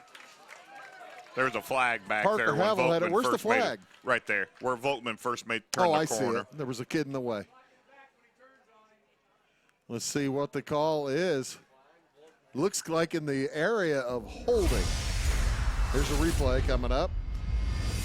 And it will go against Red Hill. But it's a nice run by Volkman. I don't see the hold looking at the replay. But Volkman, boy, he made a lot there. Yeah, you saw one of the coaches on the sideline for Red Hill almost throw his hat down. He was so mad he saw the penalty flag fly. Bragged on him too soon. Yeah.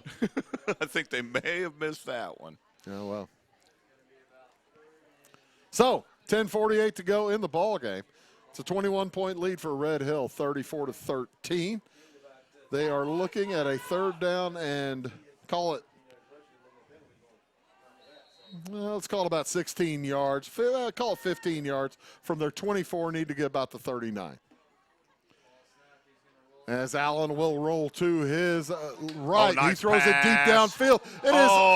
It is intended there for Parker Havel. Maybe touched, I think getting a hand on it there was Conrad, and that kept Havel. It hit Havel in the chest. I think Havel would like another chance. Yeah.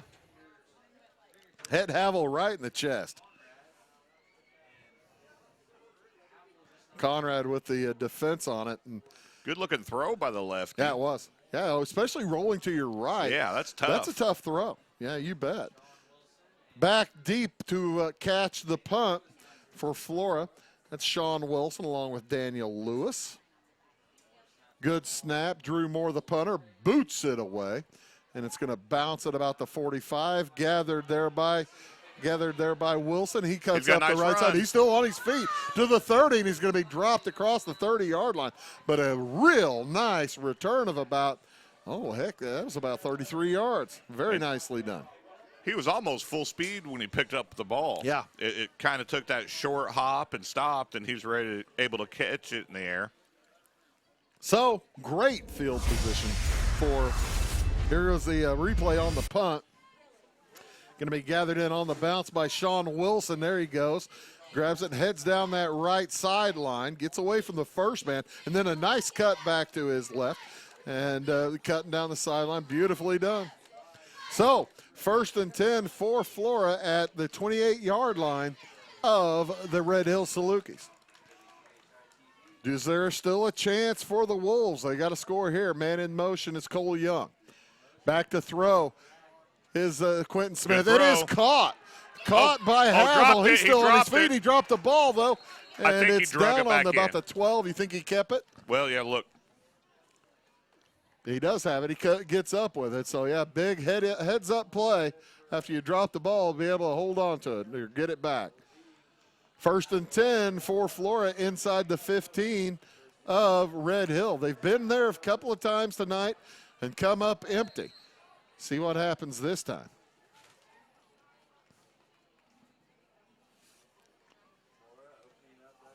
Into the ball game is for Flora.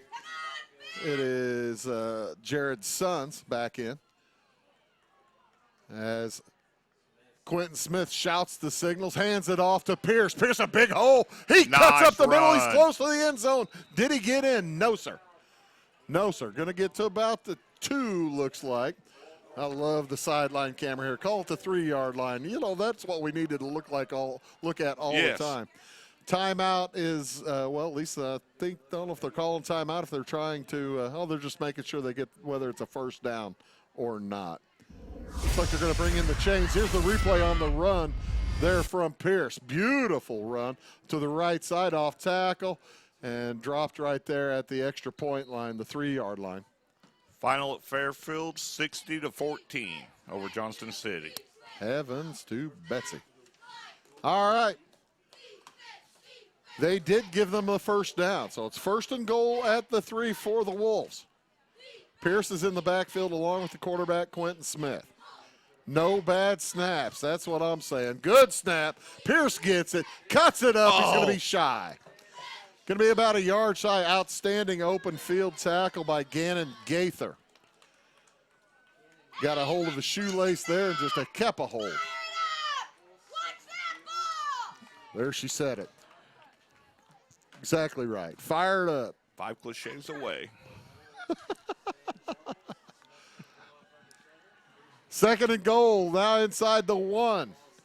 Oh, the snap is fumbled. This is from, but he was under center. He shouldn't have fumbled the snap in any way. But it happened. And it'll be 3rd down upcoming for Flora. It looks like they probably lost they lose maybe a yard on that. Yeah, because it's back to the 2 now.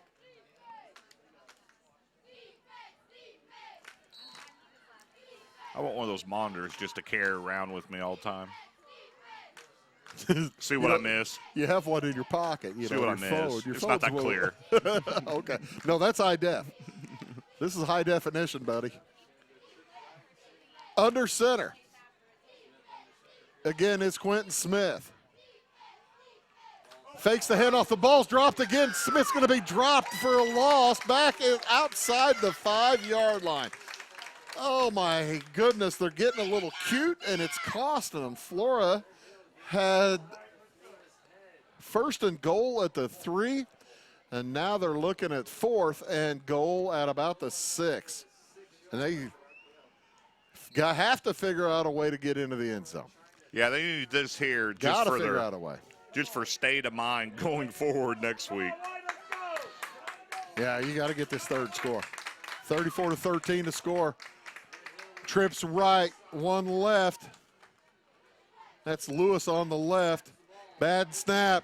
The throw across the middle intended for Conrad, too high. And the Wolves will turn it over on downs. That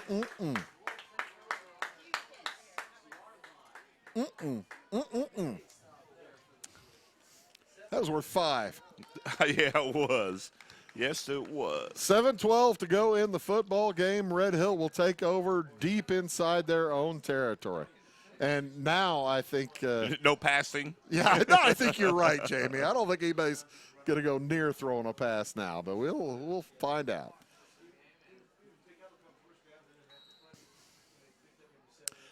Cardinals now lead the Rockies 5-0 as Tyler O'Neill doubled in a run. Keep rolling Redbirds. Roll the Redbirds. Handoff straight up the head. Volkman has fresh legs. He hasn't run the ball much all night long, and he's going to pick up a solid 19 or 20 yards on that play. How about that? Gavin Volkman. On that play, he looked 100 times faster than anyone else on the field. Fresh legs will do that. Fresh legs will do that. As Molina scored, by the way, on O'Neill's double. A couple of RBIs now tonight for Tyler O'Neill.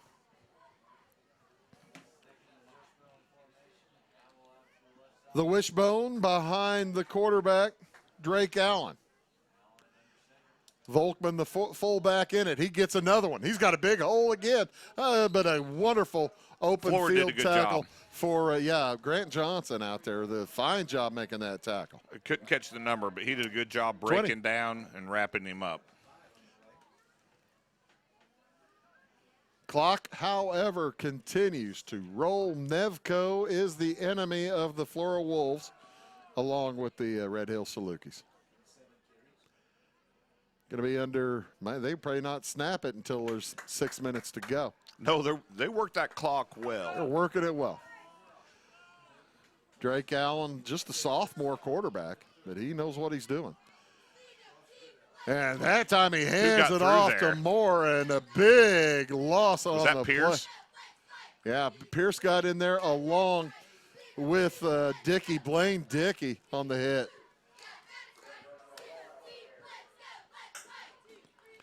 Loss of about 3 or 4 on the play. And that will bring up 3rd down and about 8. With the Red Hill Salukis, that might mean a throw, but they may just try to burn another 20 or 30 seconds off the clock and punt it away if they don't make a first down. They may throw it here. I don't know. Drew Moore, the halfback. They're not. He gets the handoff, and he will run. He's got Never first mind. down. He's across the 40, across the 50. Nobody's going to – one man to catch. Oh, they aren't going to catch it. Drew Moore 5th with touchdown of the night. With a 73-yard carry for the score on 3rd down and 7. My goodness. And now he's cramping up. Well, I think he's got 800. He's well over, what's he got, 250 yards now or something like that? That's rushing. Yeah. Not counting his 200 returns. Off a kick return. Here comes the replay. He bounced right through the middle, then cuts to his left across midfield. I thought the Conrad had a chance at him, but boy, oh boy, Moore got out in front, and then he was being chased down by his own teammate, by Parker Havel, and he had to limp off with that cramp. But what a night so far for Drew Moore. Every Red Hill touchdown. Is that right? Yeah. No, that can't be right. I don't think so. No, didn't Gaither get one? Gaither got one. Told you it man. wasn't right. What a night, though, for Drew Moore. They're going to bring him out of the game to work on that cramp.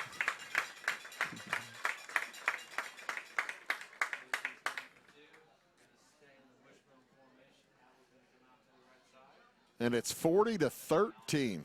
They're going to go for two. He tried to go for one on the first touchdown of the game, and it didn't work out.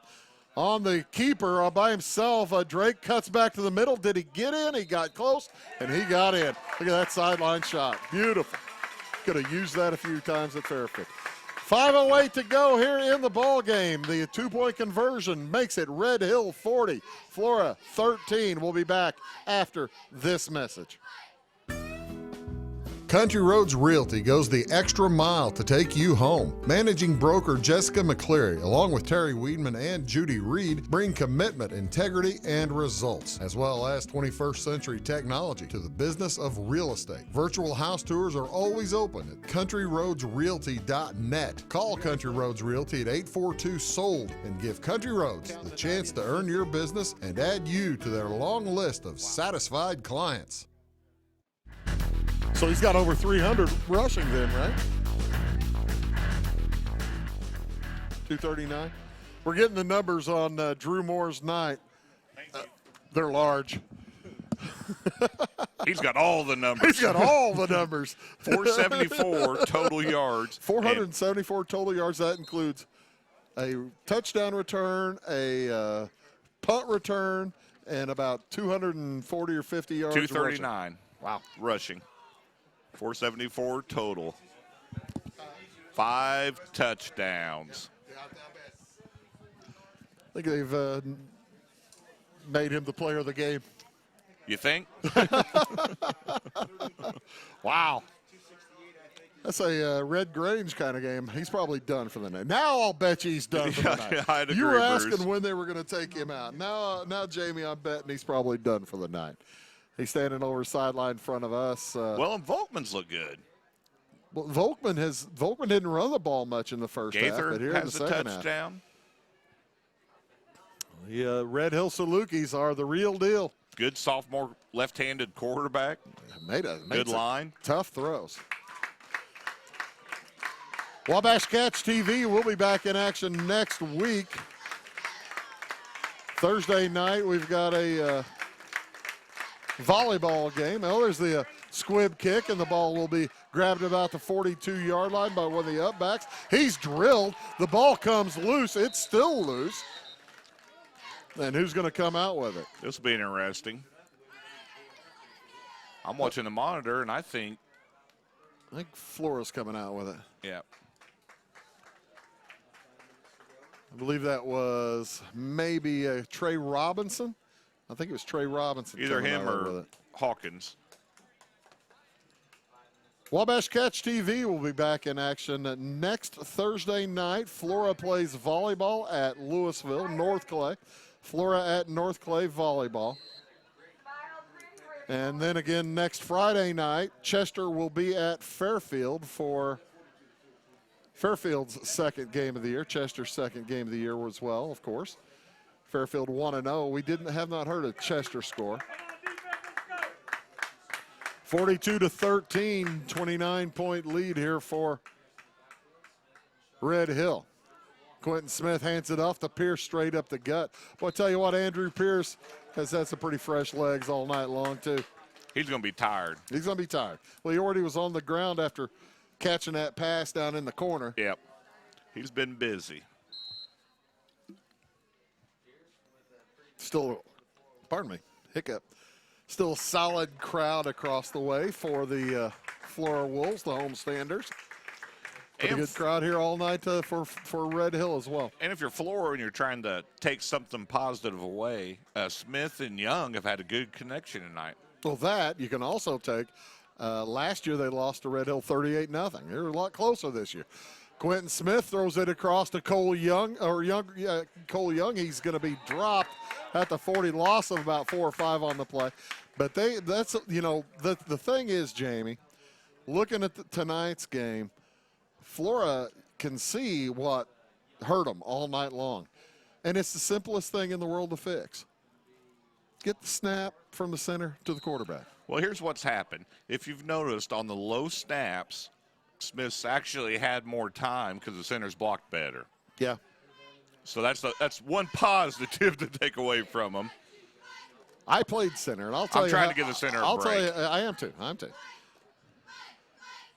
On a shotgun snap, he's throwing it too hard. He settled down on that one. Quentin Smith throws across the middle. Oh, it's incomplete. Through the hands intended. I believe that was intended for Wilson, looked like. Sean Wilson. Here's a replay. We'll find out. Yeah. As better snap is a little softer snap that time. That's a big part of it. There's the throw, and it probably wasn't Wilson. It was Alex Weil. Thank you for the replay. That's quick and easy. Nice job. He knows we need help. That's exactly right. Don and Aaron and Bill in the truck doing a great job. Better snap there, too. They just settled him down. Now there's the throw intended. Did he catch? I don't think he caught that. Almost picked off by Damian Plummer. They get the ball anyway. Yep. Actually, that was number 3. I don't have a number 3. Glad he didn't catch the ball. Almost caught by Jamie Hodges. Almost caught we just by. make up names. Jamie Hodges with an outstanding play. Almost able to get to that one. Almost had it. You can tell it was Jamie Hodges because it was dropped. So, Red Hill will take over at the 40-yard line of Flora. 3:24 to go in the football game. Some subs in for Red Hill. As Andrew Maxfield in at the quarterback spot now, wears number 24. Hands off to the second man through. I believe that was Ben Stemler. Stemler will pick up about 5, and it'll be second down and 5 at around the 35-yard line of Flora. No, that's the thing. You figure out how to get the ball safely from the center to the quarterback, and you're going to figure out a lot of things. It's step one. It's step one. It's a good one. It has to happen before anything else can on offense. That's right. Maxfield under center. Pitches it to Jared Henry. Henry's going to pick up a couple and gets pushed back in the pile. Big old dog pile at about the 33-yard line. Gain of 2, clock on the roll. 2.5 minutes to go in tonight's contest. Here we at Wabash Catch TV have been pleased at Punch to bring it to you. We enjoy the heck out of it. Really? Pleased as Punch? That's what I said. You had all week to prepare, and that's what you came up with. That's what I'm coming up with. All right. That's all right. That fits. It fits exactly. Third down and about 2.5, 3 yards. They get to the line of scrimmage with about 5 seconds to go on the play clock. Not much time. Three's got to get off. They're not going to get him off. Yeah. There's the 5-yard delay of game penalty. Well, as you know, that's the thing. A lineman came jogging into the huddle late. And if you see a lineman coming into the huddle late, you know that there's been a problem. So that'll back him up 5-yard, makes it 3rd down and 7 from the 32-yard line. Next week, Red Hill will be at home, their home opener against Robinson. Flora Wolves will also be at home. They have Marshall coming in. And there's a pitch over the head, but gathered by Ben Stemler, and the Red Hill Salukis will look at 4th down. Clock will be well under a minute before they snap the ball. Sean Wilson was there to make sure he couldn't pick it up or do anything with it. So Red Hill picking up where they left off in the Little Illini last year, undefeated in the regular season. Went 11-1. As directing traffic. Maxfield, making sure everybody's in the right spot. They'll pitch it to Jared Henry, and he's not getting back to the line of scrimmage. That should be it. Nope. The Flora Wolves will have a couple change of snaps. possession. Flora Wolves will have a couple or 3 snaps, and they'll go back to the drawing board. I think I got to tell you, even though it's 42-13, there's positives. There's a lot of positives Flora's going to take out of this game. I agree, Bruce. I mean, Andrew Pierce ran incredibly well, I thought, and I liked how Quentin Smith was able to run the offense when he was able to get the football. And that second quarter, that's the one they're going to want to. They're going to put that one in the VCR and run it over and over again. Yeah, really, the first and the third are the ones that really hurt them. Yep. And Drew Moore is a special player. Yes, he was very fun to watch. 1st and 10 for Flora at their 41. They hand it off. The big man, Jared Sons, Drew Howe, bounces across the line of scrimmage for a couple of yards. And we'll have one more play. Take a short break, come back, give you some highlights of the game, and then we'll sign off. You're watching Wabash Catch TV, channel 100 here in Flora.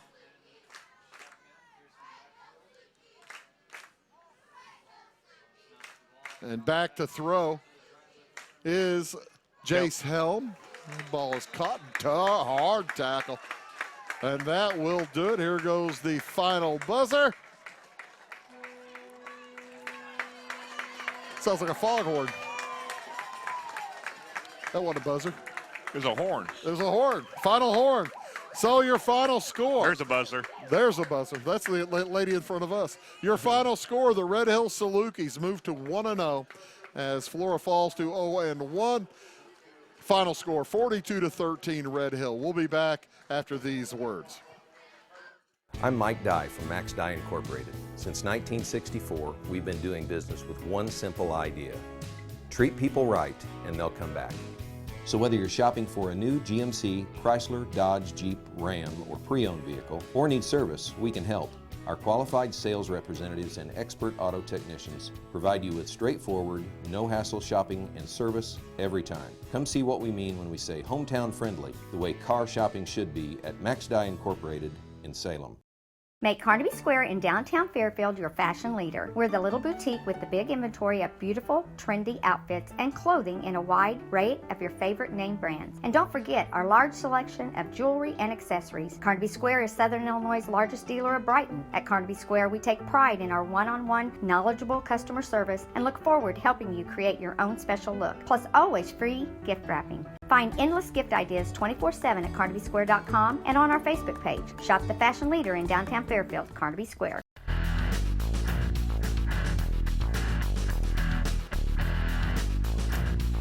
Thank you. You're welcome. And welcome back here to Flora High School.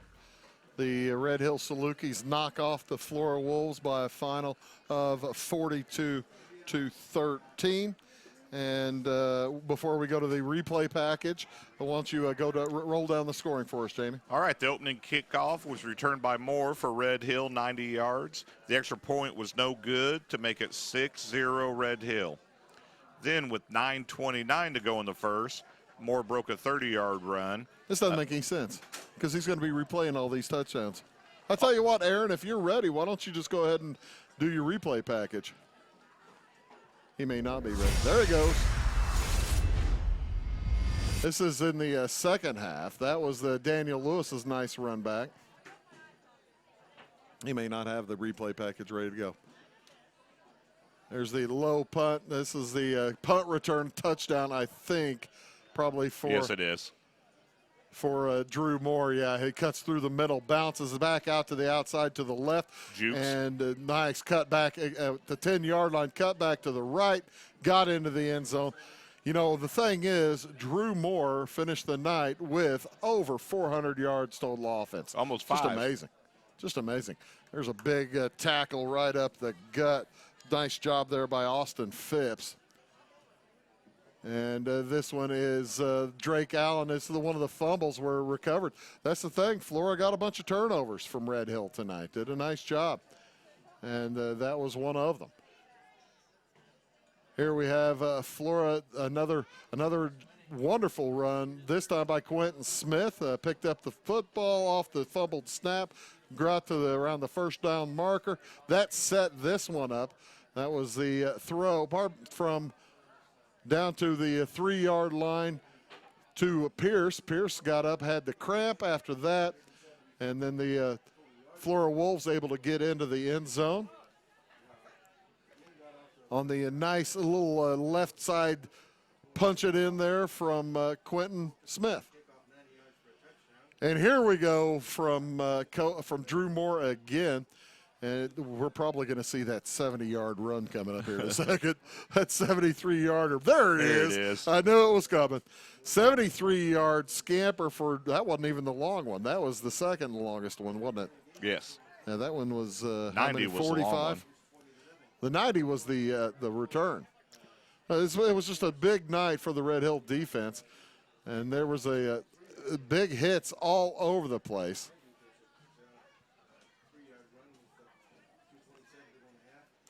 And this one, I was looking for Drew Moore to make that 73-yard run. That might be coming up.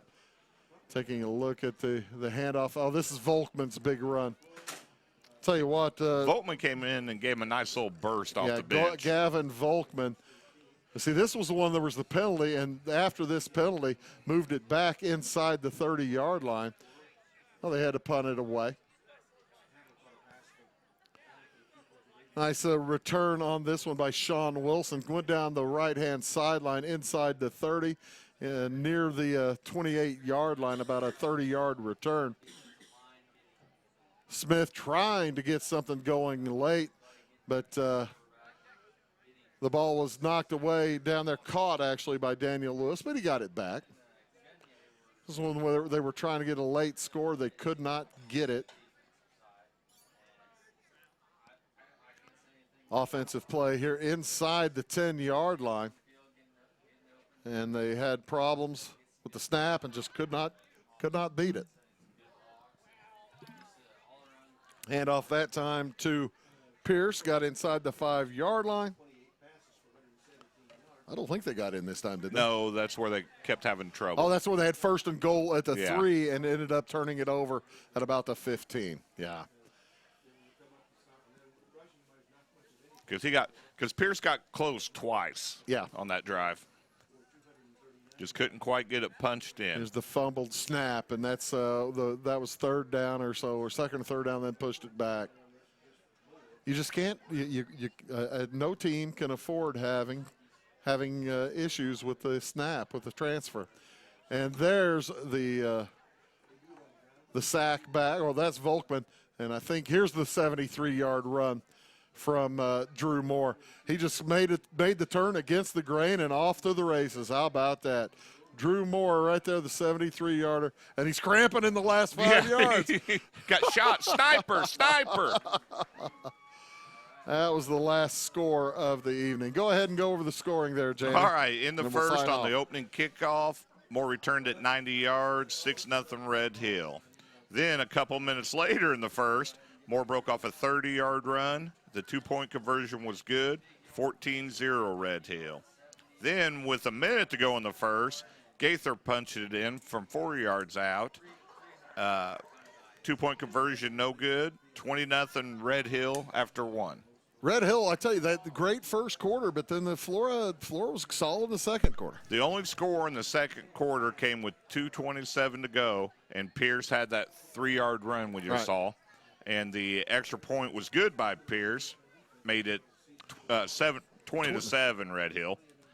Then in the third, with 9:52 to go, that's where Moore had the punt return for 45 yards. Extra point no good. It was 26-7 Red Hill. 5:09 in the third. That's where Smith punched it in from 3 yards out. Extra point no good, 26-13. And then Moore again from 52 yards. 2-point conversion good, 34-13. And then Moore from 73 yards. What a night. What a night for Drew Moore. To end it. The Red Hill Salukis knock off the Flora Wolves. We'd like to thank all of our sponsors for bringing you Wabash Catch TV Friday Night Football tonight. Without those folks, we certainly could not be here. I'd like to thank all of our wonderful crew here at the game. Don Ross directing, Aaron Cummins and Bill Holman also in the truck, Chris Schulte upstairs, Madison Harmon and Maggie Fender also on the cameras. We couldn't do it without any of those people. Outstanding job, Jamie Hodges. Again, my name is Bruce Dickey, reminding you tonight's final score. Red Hill defeats Flora 42-13. Ladies and gentlemen, so long from Flora.